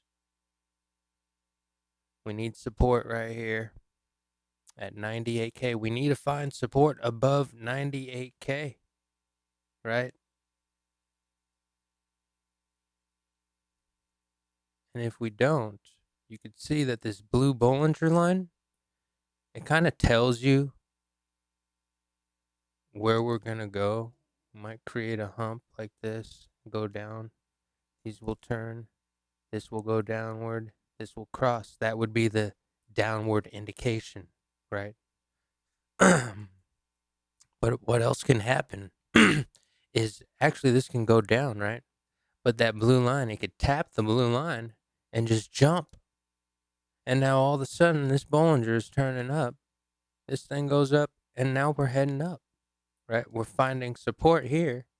We bounce off the yellow, right? And maybe we come back up. Create that wave, right? We get down, we could range in that zone.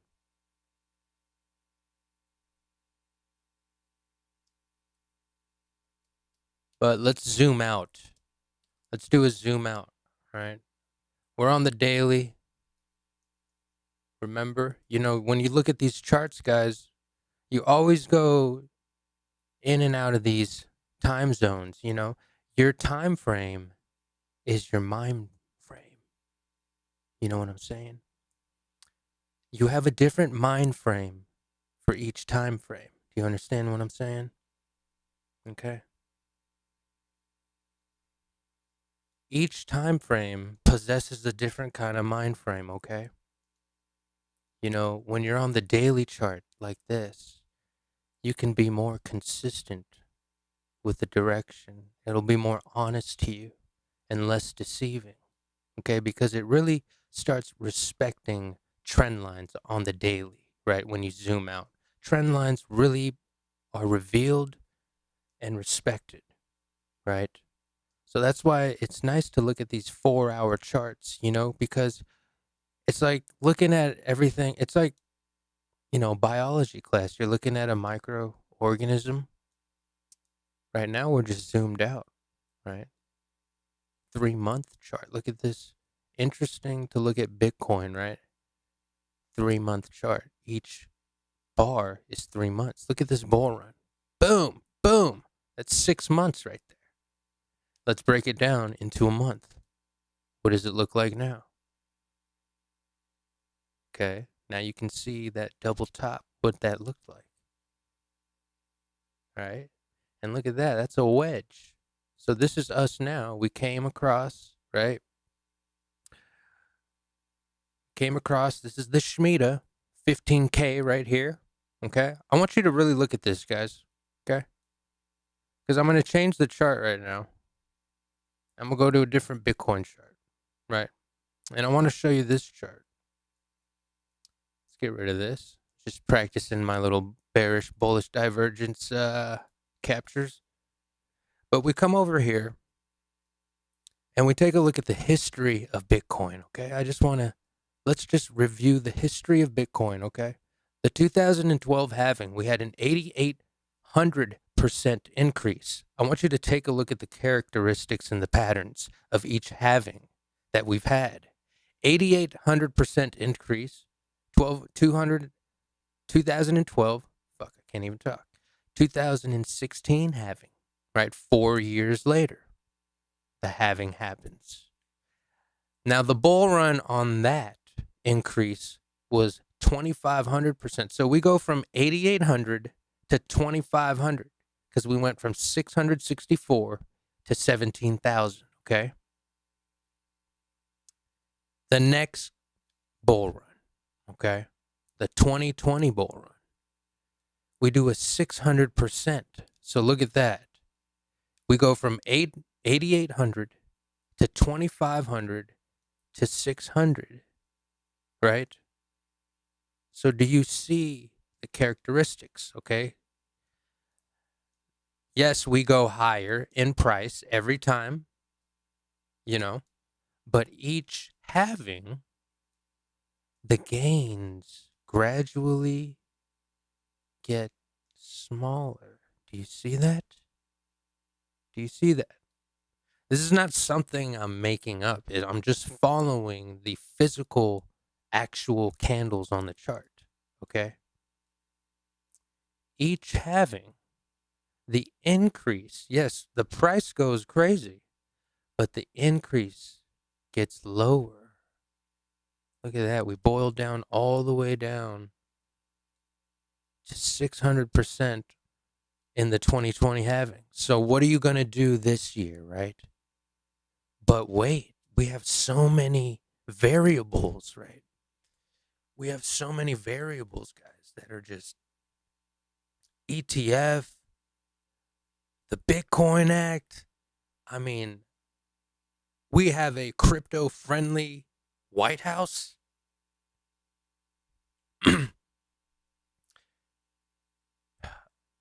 I mean, there's a lot of things, right, that can send this thing flying.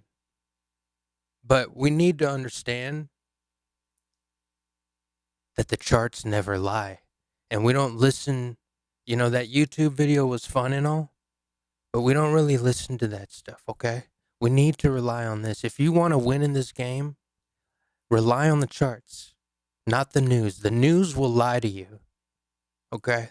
The news will buffoon you. They'll lie to you. They're trying to manipulate you because it's the news. They're trying to steer you in a certain direction and broadcast it all over the United fucking goddamn States, okay?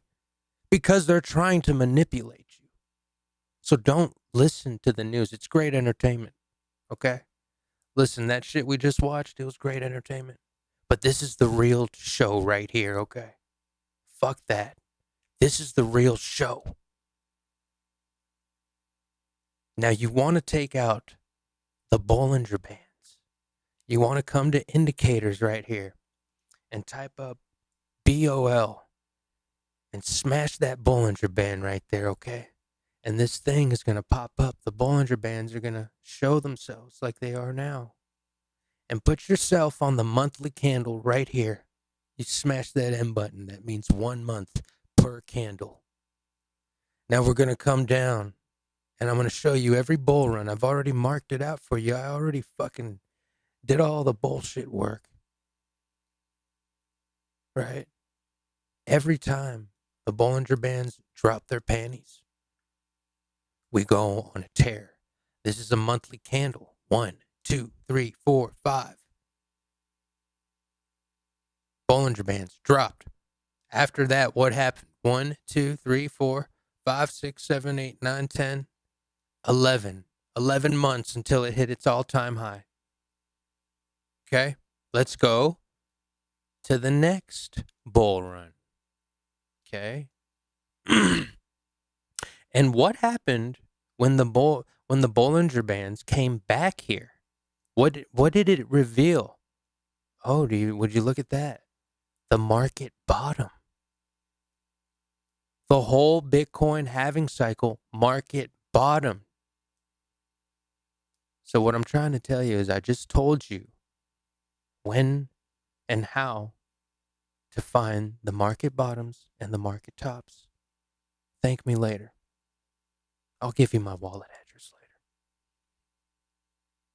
The Bollinger Bands. Now I said to you what? I told you when the Bollinger Bands drop their panties, because, they're girls. So when they drop their panties,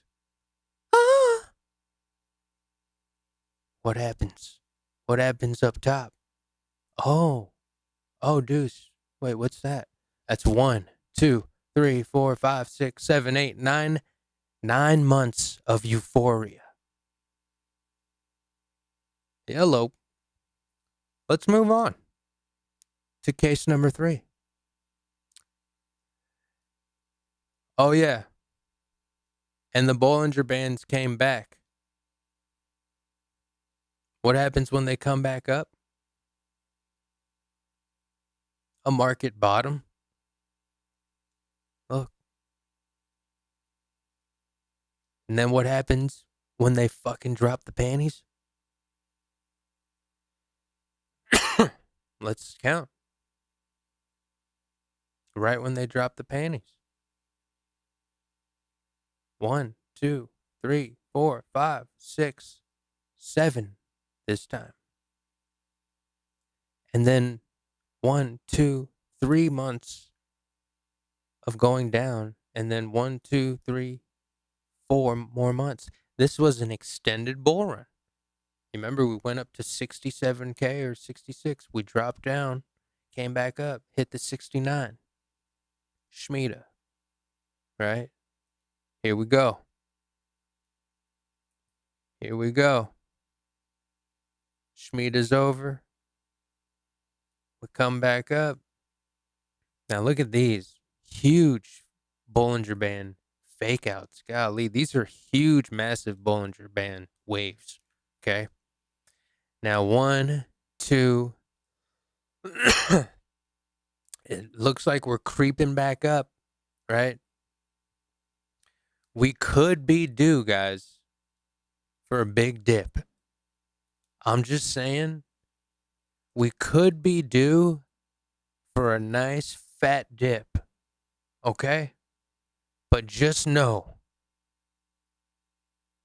if we have that dip soon, just know after that dip, guys, on that dip, you really need to scoop it up. We really got to scoop it up. Because that's going to be the sayonara. You know what I mean? That is going to be this is what I'm trying to say. We might go, and look what happened when they went, look, You see that? Did you see that? The Bollinger Bands might go up. Look what happened when it went up. Wank. But look what happened right after. Whomp. That's where we're at right now. We can curve up. And what that means is this goes down. But after that, wonk. And we're gone. Woo! You know what I'm saying? Hey, I'll tell you what, dude. Now we could look downstairs.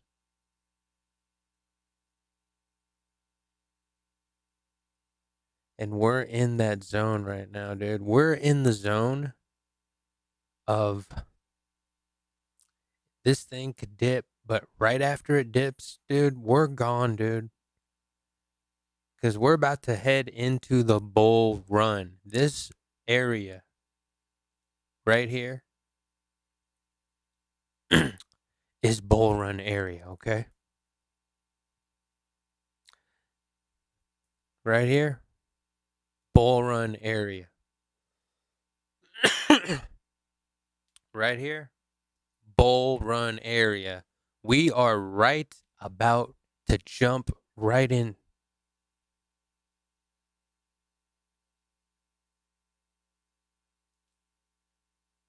So am I?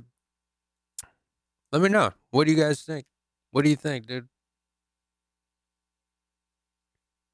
Have I sold you? Have I sold you on Bitcoin? Have I sold you on my forecast?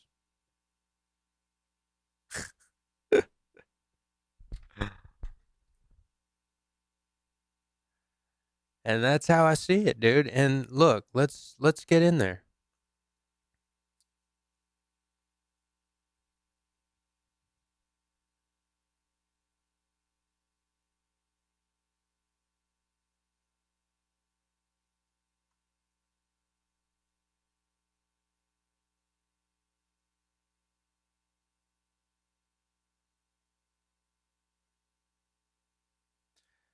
It's so crazy how it just stops at the fucking resistance line that I drew. See this white line? It gets all the way back.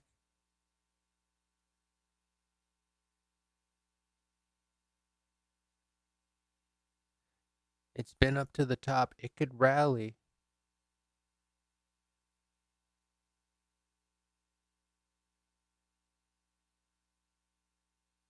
It can come down to 86K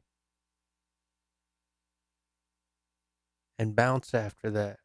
Holy fuck. We could definitely do that. We're absolutely primed. We're absolutely primed to do something like that, dude. You know? But here's the thing, dude. I've done so much research on this Bitcoin. And it's like you really like here are the halving cycles, right? What I noticed too is every halving cycle was got longer each time. Every halving cycle, right? It got longer.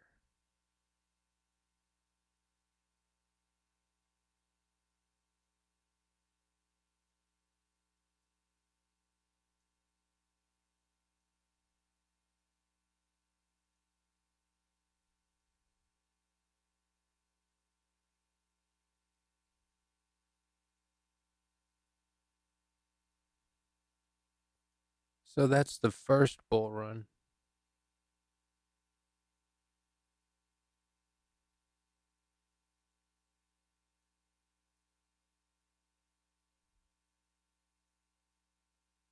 That was the length of the first bull run right there. The second bull run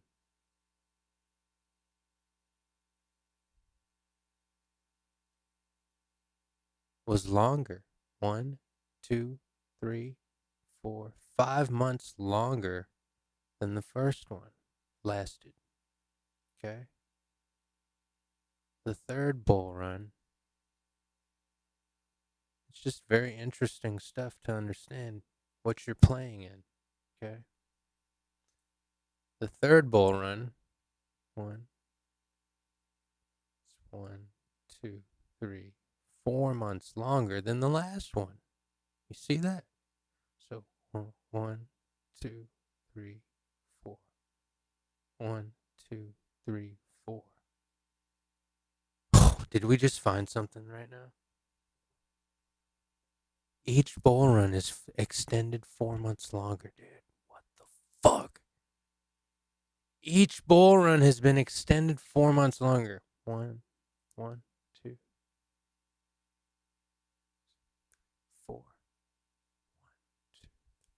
Holy fuck. 1, 2, 3, 4. December 25th. Jesus Christ.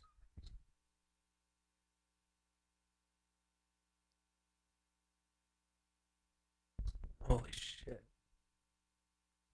I have to draw this line now. I have to do it now. 1, 2, 3, 4. Wow. Oh my God, that would make so much sense too, because yeah, of course I can. But that would make so much sense.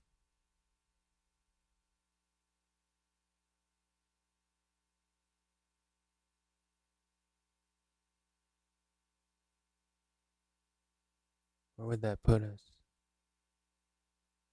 Here. All right. Yeah, let's go look at Solana real quick.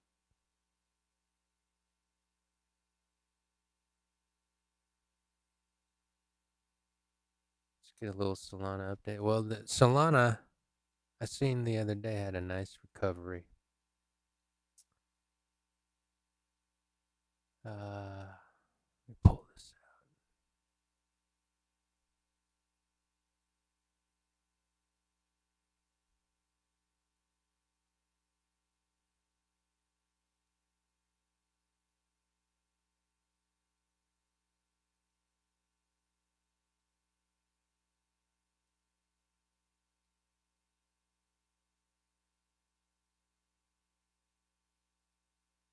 I'll be honest with you right now. Monthly chart. Yo, the Echelon show. Smash the like, buddy. So, this monthly RSI, I mean, could definitely look better. Jeez.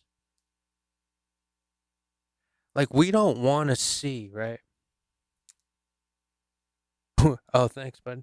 So, we don't want to see, this yellow RSI go down, okay? But we actually do, right? Because in order for this to go up in price, right, and get back to the upper Bollinger Band, because what we really want to do is create another candle that touches this Bollinger Band and hugs it up. That would be very bullish, right? And we need this RSI, this orange one, to go underneath and this blue one to cross over and extend to the upside. That would be very bullish on the monthly chart. Now let's break it down in the weekly.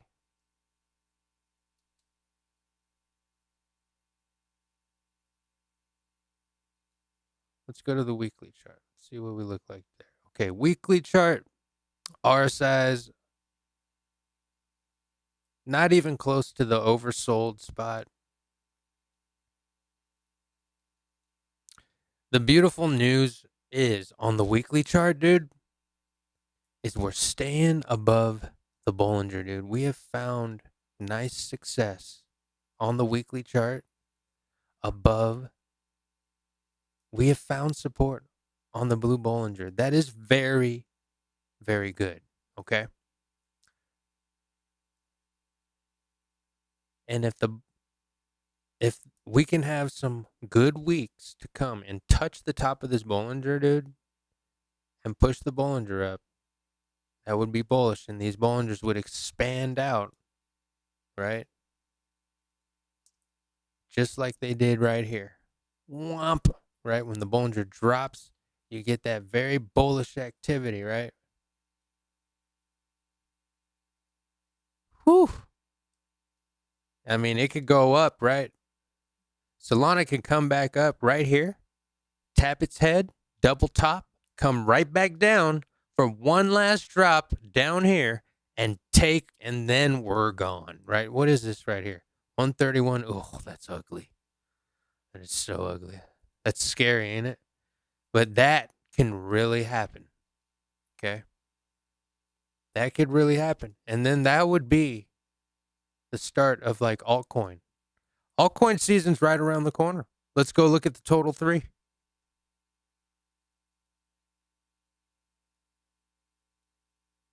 I don't like what the weekly RSI looks like, but look at that bounce. Okay, let's see what we're dealing with here. So this is the total 3 weekly. This is every coin besides Bitcoin and ETH, excluding Bitcoin and ETH, the whole market, right?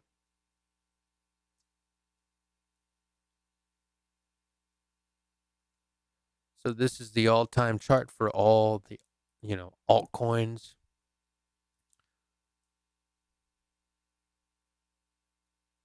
And look at this pattern we're drawing here, right? We have a head and shoulders type of pattern here, which is a very bullish, and it sent us all the way up, right? And now we're kind of channeling in this wedge. We're building a huge wedge pattern right here, okay? Right here, right? And this is kind of the channel that we're in. We bounced our head at the top of the wedge right here, right? We found resistance at this 1.5, 1.1 trillion mark, okay? And what was that? That was the market top 3 years ago. Look at my shit. I did all the shit for you where you just have to follow along, guys, okay? So in altcoin season, right? We are just getting started. Altcoin season is delayed. It's after Bitcoin, okay? And let me show you how this works, okay? I want you to remember this figure right here, okay? This, where we come here, we come around the corner, we tie the game up, and then we rally, and then bam, suck my cock, okay? Remember that. So we come around here, okay? It's just like Bitcoin, okay? But altcoin season moves after Bitcoin, guys. You have to remember this, okay? So we come around. Here's our all-time high. We come around the corner. We rally, rally, rally, and then boom. And look where we're at. The wedge. Let me take you back.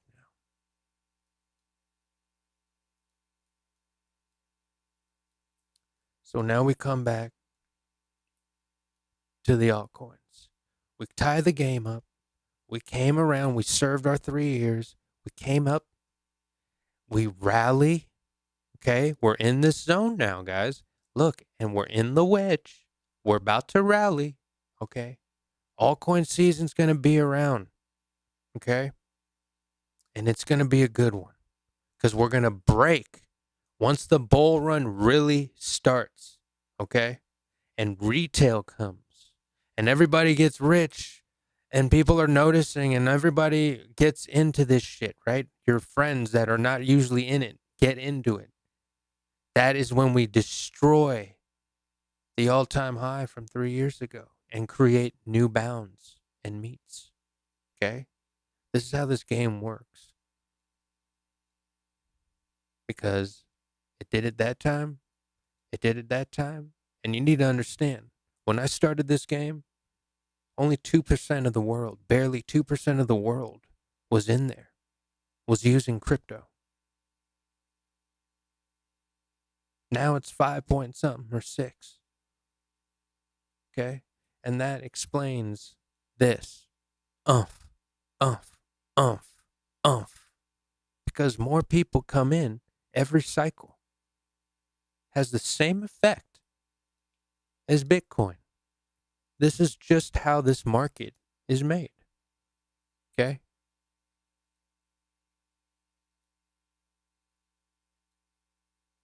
Look at Bitcoin.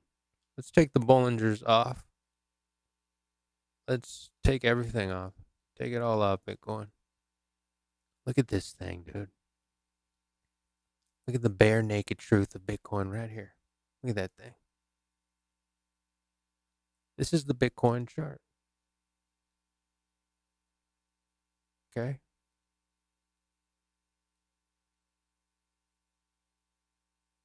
And I told you, right? I want you to really learn geometry, okay? This is a quarter of a circle. All right.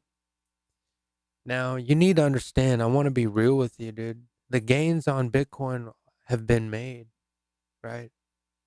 If you're just getting into crypto and Bitcoin right now, you know, these were the golden years. And what did I tell you on my chart? Every halving, right, gets smaller. Why?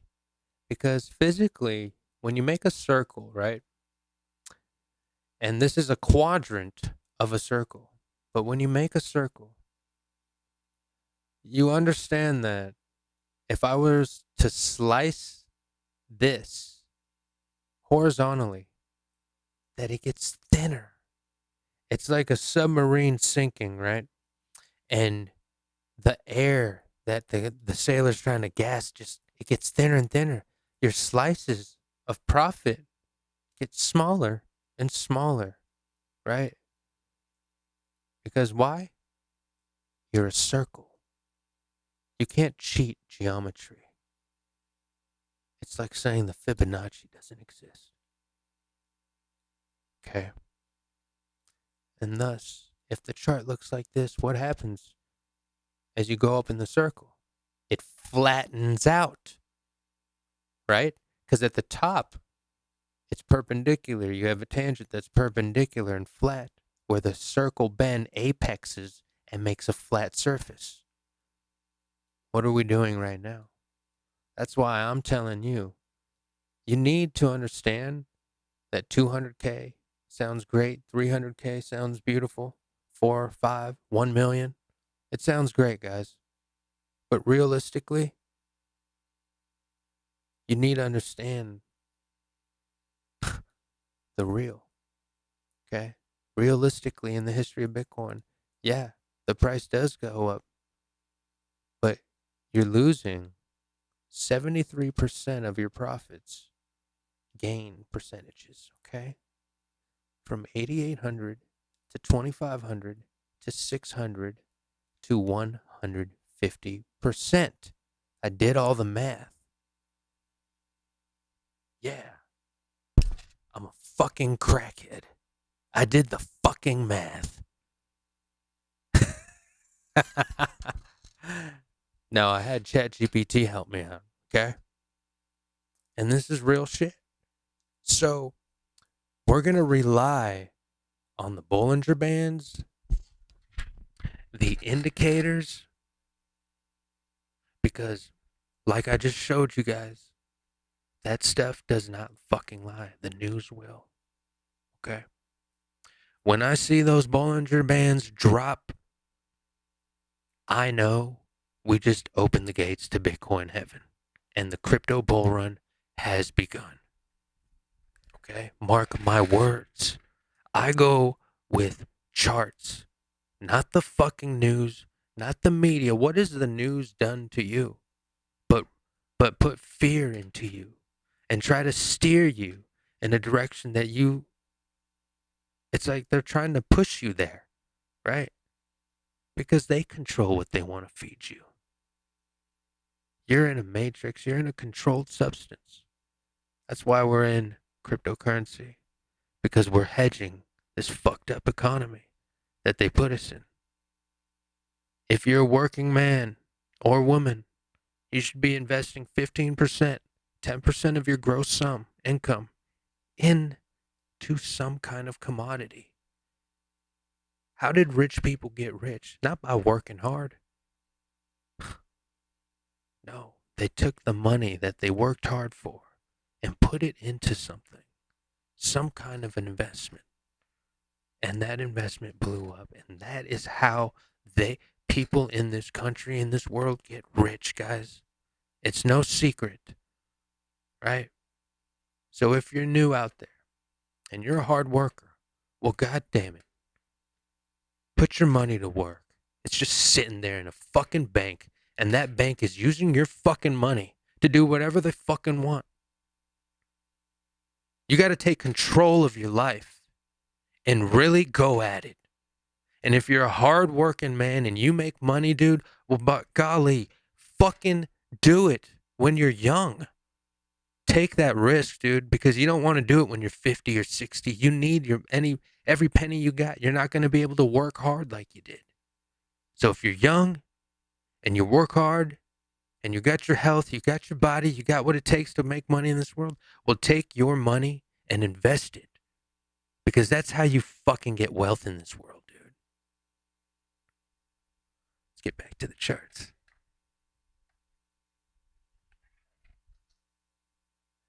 Sorry, chat. Let's read the chat, though. Do you think within the next couple of hours, Solana could pull back to 211? Let's see.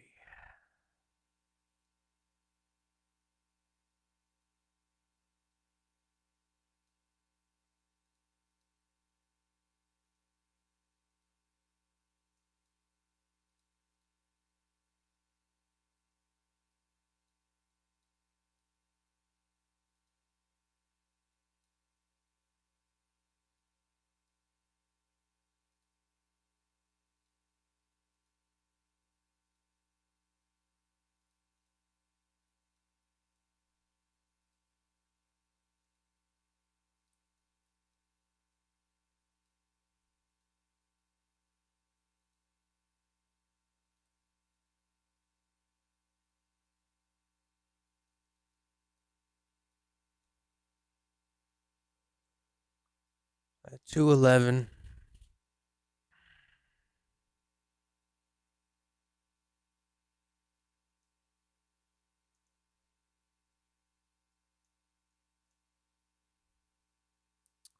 So yeah, you're talking about 211 right there. Can it come down there? Yeah, of course it can. It's not far away. You have a lower low. So you kind of have this Batman structure going on here. Right? Batman always makes his ears.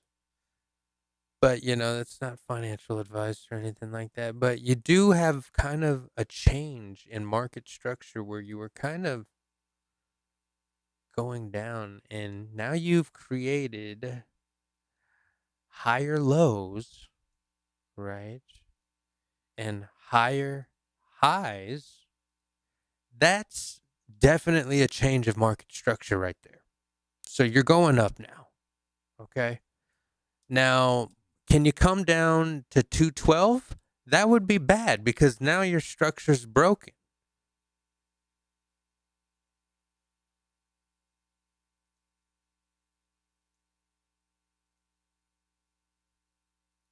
See that right?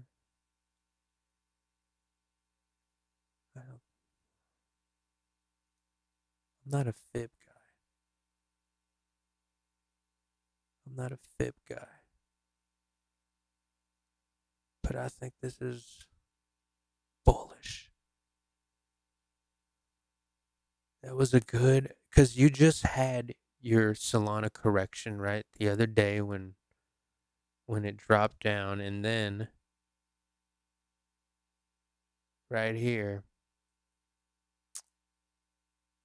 this is a good turnaround, dude. Your next level could be either 215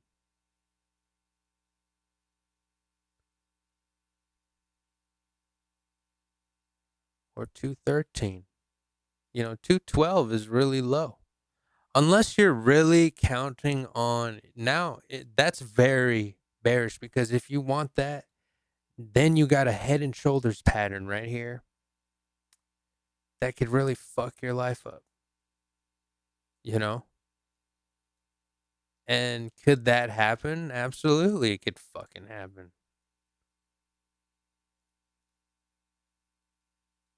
Right? But you need to understand this too. This is the universal trend line for Solana. This shit goes back. Shit goes back, back, back, back, back, back, back, back, back. Look at this. This thing goes back. Look at that. It bounces here too. Look at that. Bounced here, bounced there. Resistance. See how important this line is right here? You see how important this line is? Oh, buddy. Oh, buddy. Okay. So that line, we cannot lose that line. Okay. In fact, we are so close. Okay, this is the weekly chart. So now when we come to the RSI, we want to see if we can have this thing turn the corner. But here's the scary part. To be oversold, you need to come down here. And if the RSI comes down there, whoa, that means, dude, we're coming right back down. And if we hang around there, I wouldn't like that at all, because you would break kind of this universal trend line, just like right here. But then you should know, if that were to happen, right? If you were to come down low and maybe even come down here to $123 for some crazy reason, that would be the liftoff right there. That would be it.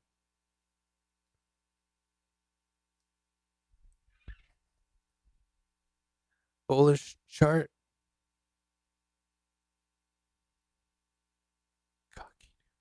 Yo.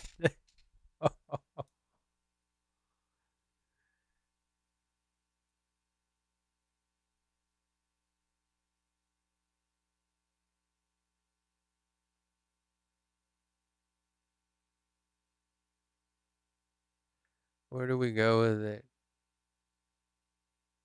KuCoin, Bybit. All right, well, here you go. By popular demand, Kakinu. Well, you know what? I'm not mad at this chart. What you really got going on here, I would wait on Kakinu. That's stupid. All right, anyway, let's see.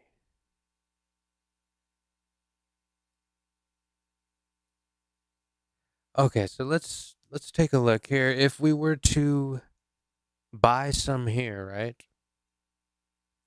Let's say we buy some in this zone and we come back up to the all-time high. That would be a 371% gain, right? And we're on the weekly chart. RSI's turn the corner, bam. Coming down, down, down. Now, if you want to be oversold, you'd have to come down here, but I see that there's a lot of respect in this range. Okay. So if it were to come back down, it would probably just come to this zone where the line is. And I would think that would be a good spot to buy in, right? That zone of 4 zeros and 14.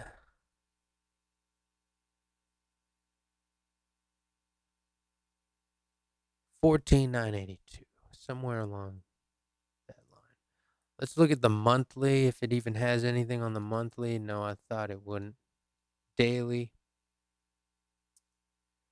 The daily looks really bullish. Look at that.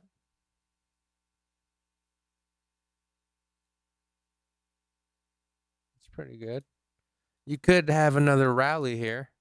You know, if it decides to stay up in that zone, probably create something like that again, right? And it would probably be something boring like that in that little range, right? But you don't want to get, you want to get in there when it's like right here, like in that zone, and then you would have better gains, or whatever, closest to the line or towards the edge, or both. You know what I mean? Somewhere in that area is where the bounce is.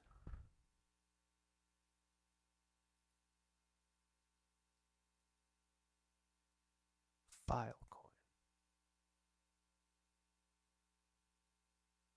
Casper.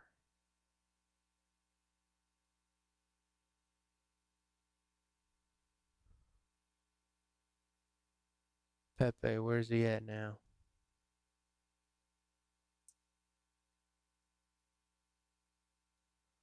So, that's what these charts do, right, guys? You have to remember, right? These charts, it's like we're reading a book. It's like we're playing a side-scrolling game. You know what I mean? Going to the right. Every time we print a candle, we go to the right. We turn the page and go to the right, right? So we're literally paving the way, right? And most of the times, you guys might not notice it, right?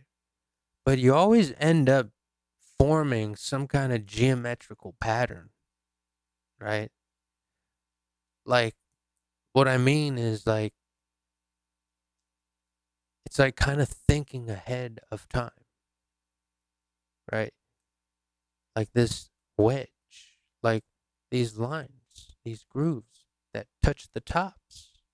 This is how I look at shit when I'm here. Like anywhere on that top, when I come down up to this level, I know that we're going to the right. And 9 times out of 10, when you make a top, you're going to go in some kind of angle to the right side. And how do you manage to find that angle? Because that angle is going to show you the exact trend of where this market is going to go. Right? So as soon as it came up and it revealed a top right here, you would be able to draw a line from that to that top because it came down. So that is 2 tops. So you take that top and you extend it, okay? And now you know that this is your line of resistance, okay, guys?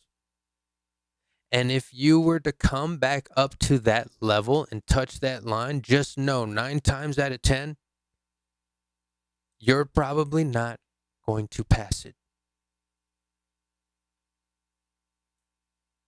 And history tells you that. Look, even right here, it hugged the shit out of it. And then it dropped once and it took off. You see? And that drop was what? A quick chickens drinking water. Shout out to Jason Casper. Right? These drops are wicks. Shout out to my boy Stop Loss Boss, John Wick. Stop Loss Boss, baby. Candle wicks. When you see one of these, it means it came down real quick. Boom. And people bought it up. They had limit orders there because they're smart. You know why? They knew that this was a level of resistance. So they put a bet there and went, as soon as it came down, it triggered thousands upon thousands of orders. And it just shot right back up. Fling. Now, when you have that on the 5-minute or the 30-minute, it just goes berserk like, whoa, whoa. It's going up and down like, whoa, whoa, whoa. And then it stays here. Came sideways down. Came down. Look at this green line. It just tapped my green line and left.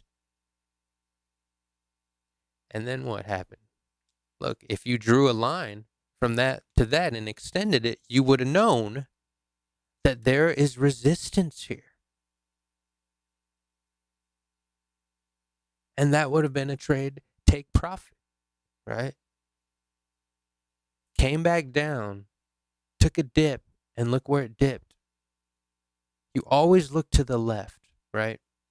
Because you can find these levels of where they're going to tap and grab liquidity. Look at that. Another chickens drinking water. A tap and gone. Right? Look at this. A tap and phew, gone. And what did it do? It broke. Right?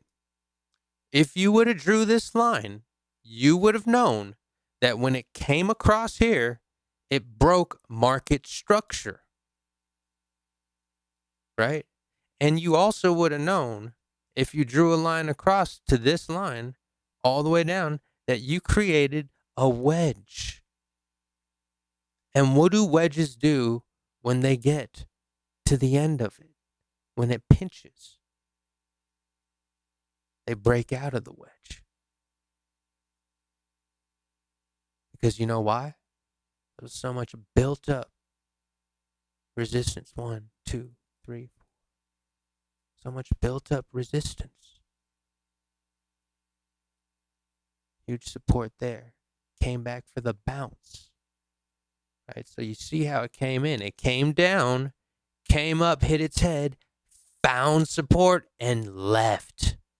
It's the perfect big cheek, little cheek breakout pattern, right?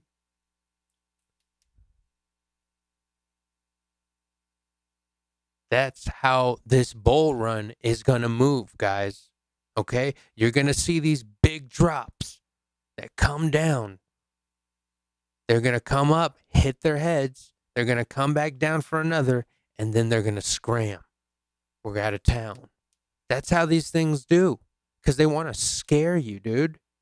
They want you out of here, dude. They don't want you holding this shit, dude. They want you out of here, bro.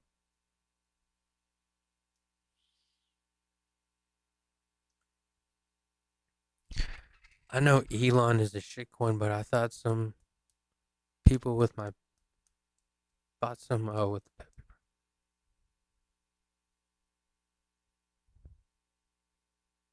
Volume sucks on the weekends for sure. We need to fix crypto weekends. That's hilarious. We gotta fix this shit. All right, well, we can go to. So look at this. Want to show you guys something real quick. You know, we're back on the meme coins. Let's go to Solana, right? So I just want to show you when Elon Musk changed his name, right, to the Pepe guy, and he called himself some shit. Did I show you guys how much money was made? Like, just incredible. I mean, I almost couldn't believe. What was this shit called?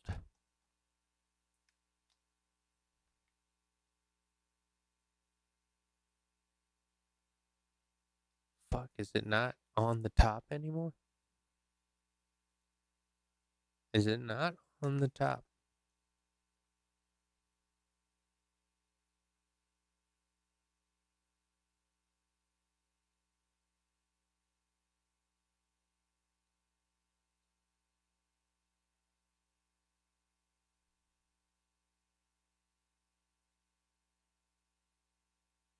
Butthole coin, dude. This thing went crazy. Oh my gosh. I could have got into butthole, dude. I was looking at it the other day.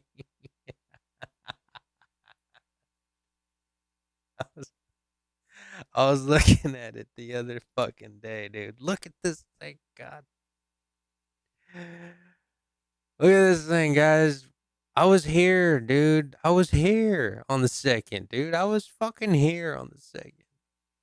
Did I miss? Did I miss big? Damn, my gosh. It's 400%.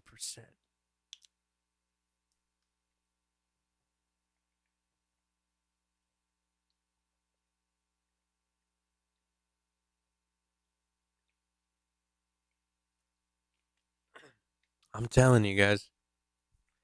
Like, you're not going to get rich. Okay, you're going to get rich off your hodl investments, sure. But, how you really get rich, dude, like quickly, it's trading meme coin stuff. I'm telling you, this is where the money's at. And if you can read charts, you could trade meme coins, man. It's all it, dude. They're all the same, man. Look, we got 1.9 million liquidity. Just don't be an idiot. Sell your shit when it pumps. Before all the idiots that think they're going to the moon. I mean, just fuck, dude. And you know what I preach, right, guys? Whenever you see the storm calm down, you know what I mean? You kind of just want to throw something in the well. Like, what if you put some money there, right there? 682%. If you threw a buck on that, that's 682 bucks. Imagine if you threw 20 bucks on that.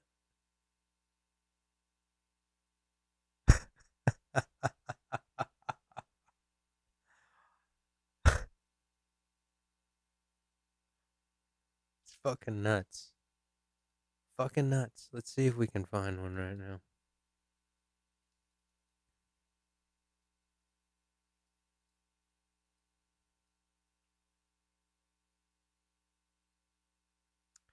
Don't look like much, right? But let's see if you got in right here on the second level, maybe. That's already a 440% gain, guys. Look at that. It's a 440% gain.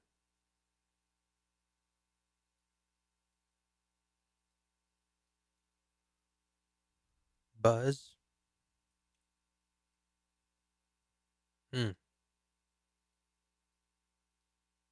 Interesting. Wow. Let's say we got in at the top. We get to this level. Okay, that's a 94% gain. Not like the other ones we just saw. The butthole coin, the chili pepe, or no, chill pepe. Interesting. Look at this. Okay. Wow. What are we looking at here? I already see some kind of wedge forming.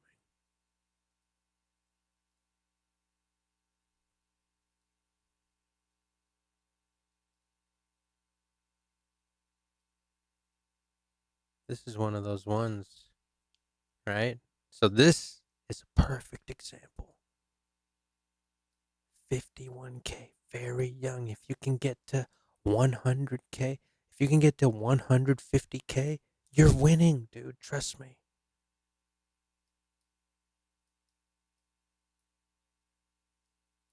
Gotta keep an eye on this one. Because what? This is a 5-minute candle. Each candle's 5 minutes. 5, 10, 15, 20, 25, 30, 35, 45, 50, 50.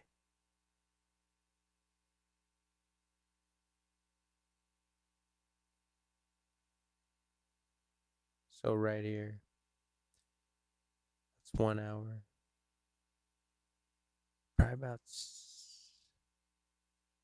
about 5 hours later, 4 hours later, because this is what we're doing.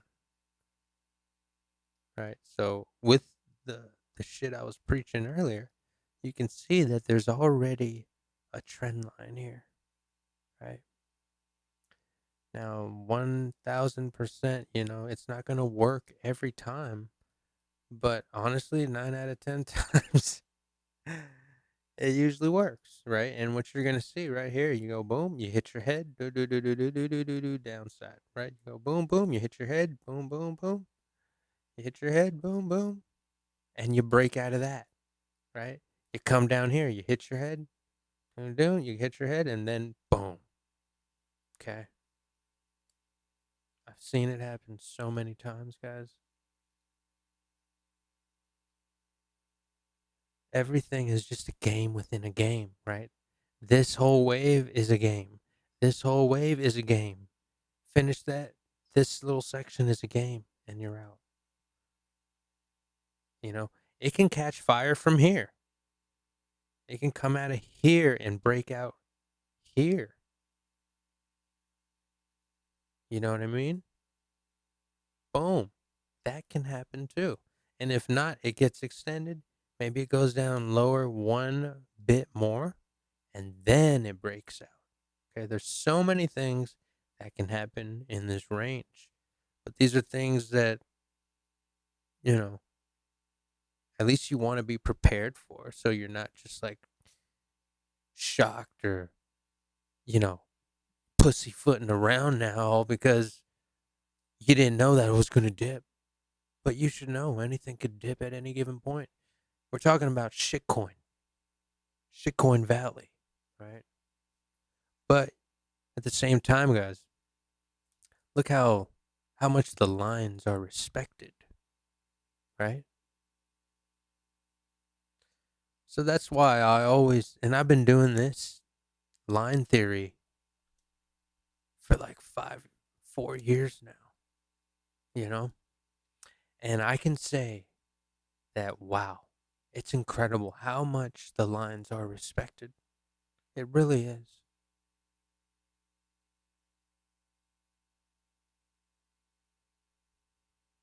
All right. Well, we're going to end the stream. Good shit today, boys. That was a fun stream. I enjoyed that interview.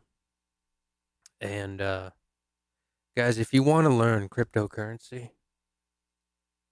right? If it's your first time, right, learning cryptocurrency, well, I want to introduce you to my school, this Zoom seminar that I run. And I'm doing it in my town, in my city. I live in LA, the city of Warner Center. And I do these seminars, right? Like these meetups, these online digital meetups, because I have a meetup. So I've created this orientation type deal. It's $25, and it's been working out. Welcome to my introduction to cryptocurrency seminar. The Zoom-based online class is designed to give you a strong foundation in the world of Bitcoin and blockchain technology, and to show you why it's a critical time to learn about this growing market. Join me for a 2-hour seminar introducing the world of cryptocurrency. First orientation is $25 to attend. Don't miss out. This is the perfect opportunity to start your crypto journey. Don't depend on Social Security. Everyone who's gotten rich has done it through smart investments. Learn how to invest in crypto now and reap the benefits later. What you're going to learn. Course breakdown. In this course, we'll cover the basics of cryptocurrency, focusing specifically on Bitcoin and how it operates within the financial system. The topics we'll explore include introduction to cryptocurrency. What is crypto? Learn how Bitcoin and blockchain technology work and why they are revolutionizing the global financial system. Crypto market structure. Understand the different segments of the crypto market, including mining, trading, and investment opportunities. Bitcoin's proven track record. Will break down the Bitcoin cycle and why it's proven to be the most reliable investment since inception. Why Bitcoin has a hedge against traditional systems. Learn how Bitcoin acts as a hedge against the government inflation and political instability. The Bitcoin upward trend. Understand why Bitcoin has always trended upward and how its history demonstrates long-term growth potential. Change your financial future. This course is designed for beginners and will provide you with the essential knowledge, but we will not be covering wallet creation or how to sign up for an exchange in this session. The goal of this orientation is to give you a strong understanding of Bitcoin and blockchain and explain why investing in it can be a great decision for your future. How do I sign up? Purchase my course. Really simple. Confirmation, fill out the orientation form, Tell me about your background. Tell me when you're available for 2 hours. That's how long it is. We'll take 2 10-minute breaks for any questions or water breaks, bathroom breaks, shit like that. Smoke breaks, whatever. $25, right? Pretty much 1, 2, 3, 5 classes in a 2-hour span. I run down the whole market. If you're new to crypto, tell you what it is, tell you where you're at, tell you where you're standing on your toes. If you don't know, you're in the final phase of bull run. Okay? This is when the euphoria happens. This is when all hell breaks loose, guys. This is when real shit fucking goes down. This is why you're in crypto. For this ending right here, the extravaganza. 2025 bull run is about to commence.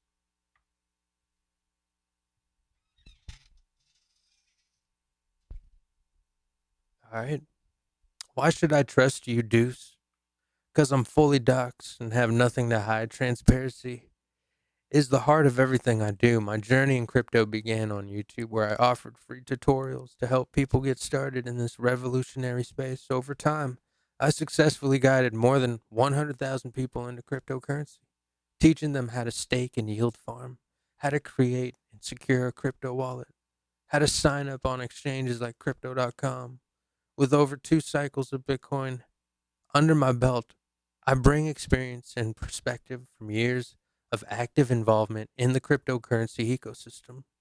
The crypto space is like the Wild West. It's full of opportunities, but also risk. Without proper guidance, you can get hurt. That's why I'm here, to help you navigate this complex landscape safely and show you the path to financial empowerment through cryptocurrency investing. It's called investing, not making money. Because if it was called making money, everybody would just make it. And that's why we call fishing, not catching fish. Because if it was catching fish, everybody would just catch the fish. This isn't just about learning the basics. It's about building a foundation for generational wealth and embracing the future of money. I look forward to helping you unlock the incredible potential of crypto in a way that's secure, strategic, and focused on your long-term success.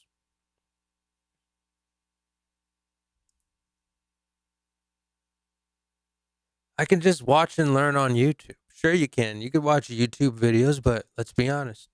They rarely give you the full picture. Most YouTubers have a hidden agenda. Whether they're secretly invested in the projects they promote or are being paid to show specific coins, this can lead to misleading advice that might not have your best interest at heart. I've built a reputation on exposing such practices, and I'm here to offer you the real deal. No fluff, no sugarcoating. This boot camp is about giving you facts, results, and actionable strategies you need to succeed in crypto. When you join, you'll get honest, no nonsense guidance, no hidden motives, no sponsorships influencing the information I share, raw insight into the market, learn what's really happening and how to navigate it. Result orientated teaching. This is about empowering you with the knowledge and tools to make smart financial decisions. If you're tired of chasing hype and want to get straight to the truth, this is the boot camp for you. Get ready to learn, grow, and step into the world of cryptocurrency with clarity and confidence.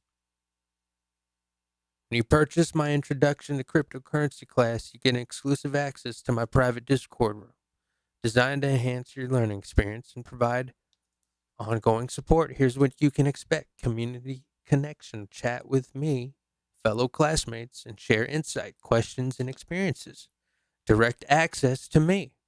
I'll be hosting the room and available to answer all your questions, provide guidance, and some kind of support, not emotional support, through a dedicated chat channel. Okay? Special events, participate in voice chats with me, and visual presentations that dive deeper into topics covered in class under your subject, right? Continuous learning. Stay informed with updates and additional resources shared in the group. One important note: while I'll provide educational support and guidance, I will never tell you what to buy and give you specific financial advice. My focus is on equipping you with the knowledge to make informed decisions on your own. This Discord room isn't just a bonus, it's your gateway to a supportive, knowledgeable community and a place to grow your community, your crypto expertise long after class ends. Thank you. That's all I got so far on my website, but I've sold like 4 packages. What about the intermediate people? I've been crypto for 4 years and I finally started learning more candle chart reading. 2024, finally started leveraging some trades. Still a work in progress. That's perfect, dude. You know, you're in a great spot. You're like right on the cusp, right? But something needs to be broken through, right? And now you can really tell that candle charts are the truth, aren't they? You know, learning the candles, learning indicators, right? These indicators, right? These Bollinger Bands. You got your small moving average line and stock RSI, volume profile indicator. You know, this thing right here that tells you where all the liquidity is hanging at, you know? Look at the liquidity. Look at the volume down here. Where do you think the market maker is going to go? He wants to yank that money. And this is just one indication of possibly that says, oh, we could be going down. What's another indication? Well, the RSI down here is on the bottom. And if it hangs at the bottom, we're definitely going to. That's 2 indicators that would say we're going down, right? So here we go. Let's find some more. Okay. Let's find some more. Well, we do have an indicator right here that says that there's volume up here too. But there's more down here, isn't there? Right? And could we go down there? Yes, we can, because look what we're doing. We created a lower low. I mean, a higher low. Right? And look at that. We're kind of downtrending. Okay? And we do have support that this is the local channel right there. Boom.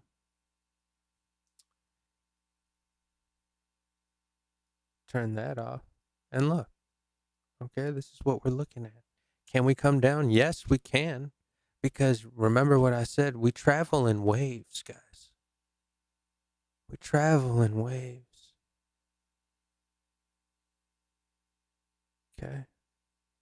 And right here is support. If we lose support here, look at this candle. Ooh, it wants to come down and eat that up and then drop down and eat that up too.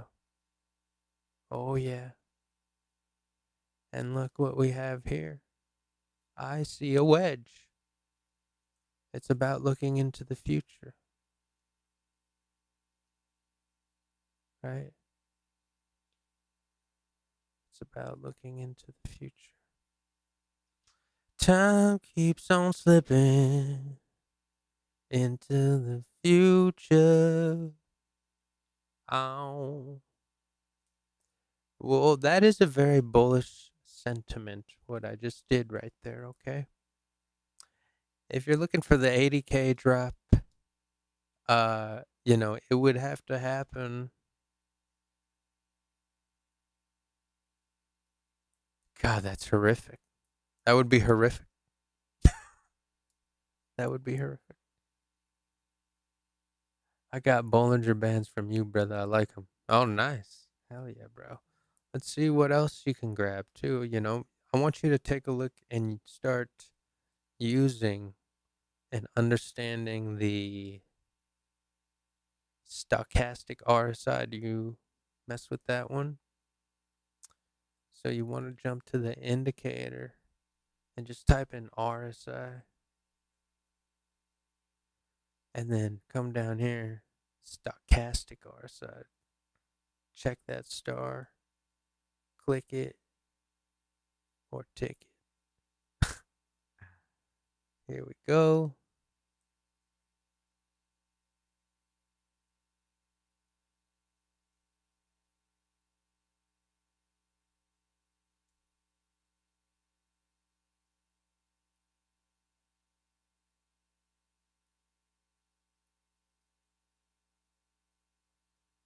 Oh man, did it erase my shit, dude? I'm gonna be so fucking pissed. Okay, we're fine. We're fine. Stochastic RSI, okay?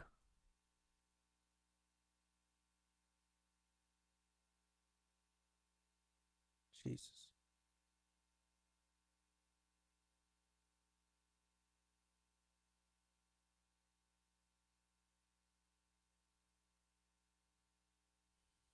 Stochastic RSI, this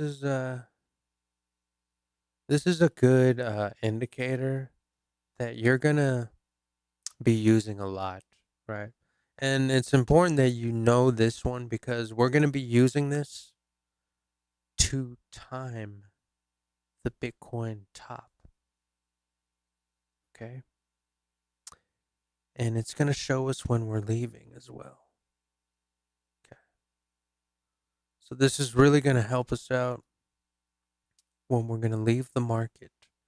We will be relying on this as a nice source to tell us when we need to go, because what happens when we need to go is this. On the monthly, what you'll see is you need to be towards the end of the halving cycle, right? Towards the end.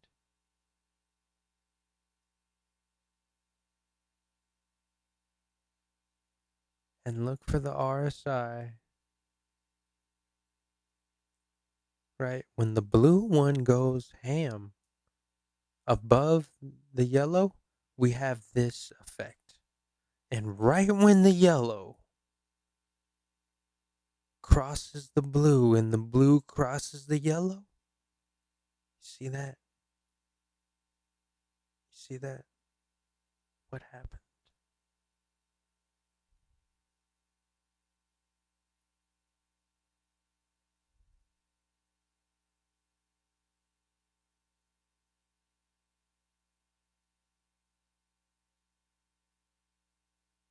This candle right here. See that? Right when the exchange happened,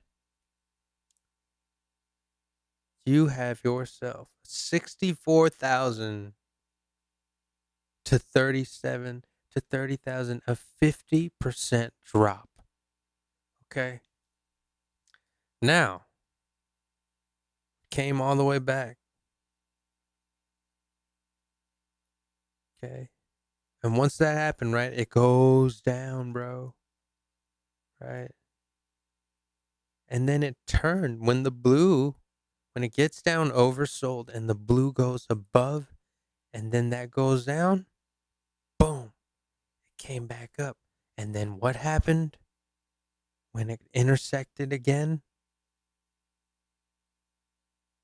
You go from 68K all the way down to 15K, buddy.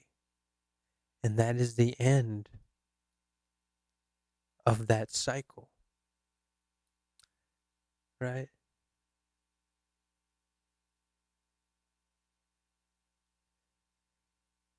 And then how do we find the market bottom? Right here, dude. When Bitcoin comes all the way to the end, right? and it served its 3 years or whatnot. Right when the blue switches over, look, market bottom 15, 17K. That's all you need to do, one buy. You can play this game literally, finding the market bottom, boom, buy everything in the market, don't touch anything, you're good for the whole fucking year or two. Ride the whole bull run, dude. Look at this bull run, dude. Once you find the market bottom, you're going from 15K to 100K, bro. You know what I'm saying? So we have a market correction. We come down. Blue crosses right over. What happened? Right when the blue crossed over, it went berserk. We go from 60K to now 40,000, right?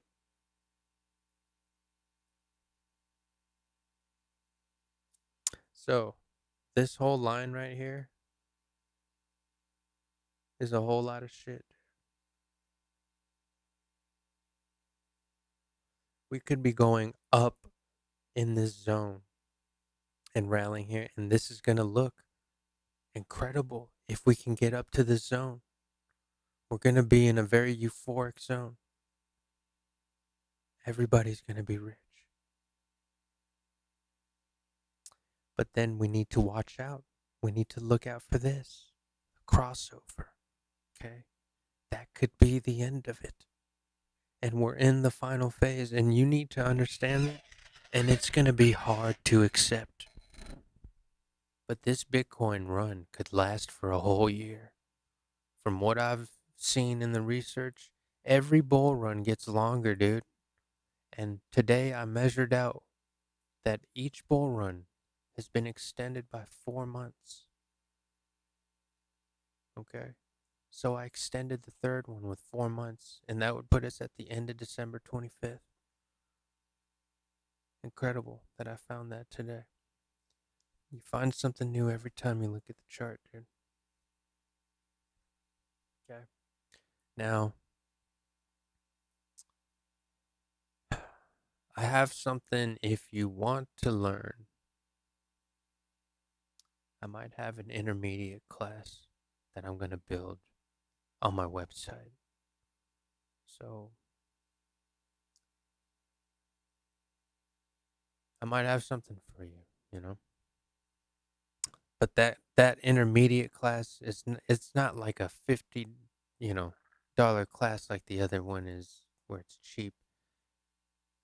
That one's gonna be like, $100 or something. You know what I'm saying? So, because it takes time, right? It takes time. It really does. And if we're gonna go into it, I wanna do. It's gonna be like a little whatever, like 5 different classes on 5 different indicators, that I'm going to really go in depth with you with. But yeah, dude, now in the meantime, dude, just, we're locked in right here. It's all good. We can just learn here. But if you want to support and you want personal Zoom session, you know what I'm saying? Something like that, dude. There's nothing better than one-on-one type of environment guidance. You know what I'm saying? Which you're getting a preview of right now.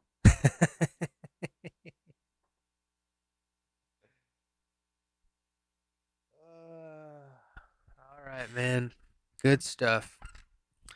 I'm going to get out of here.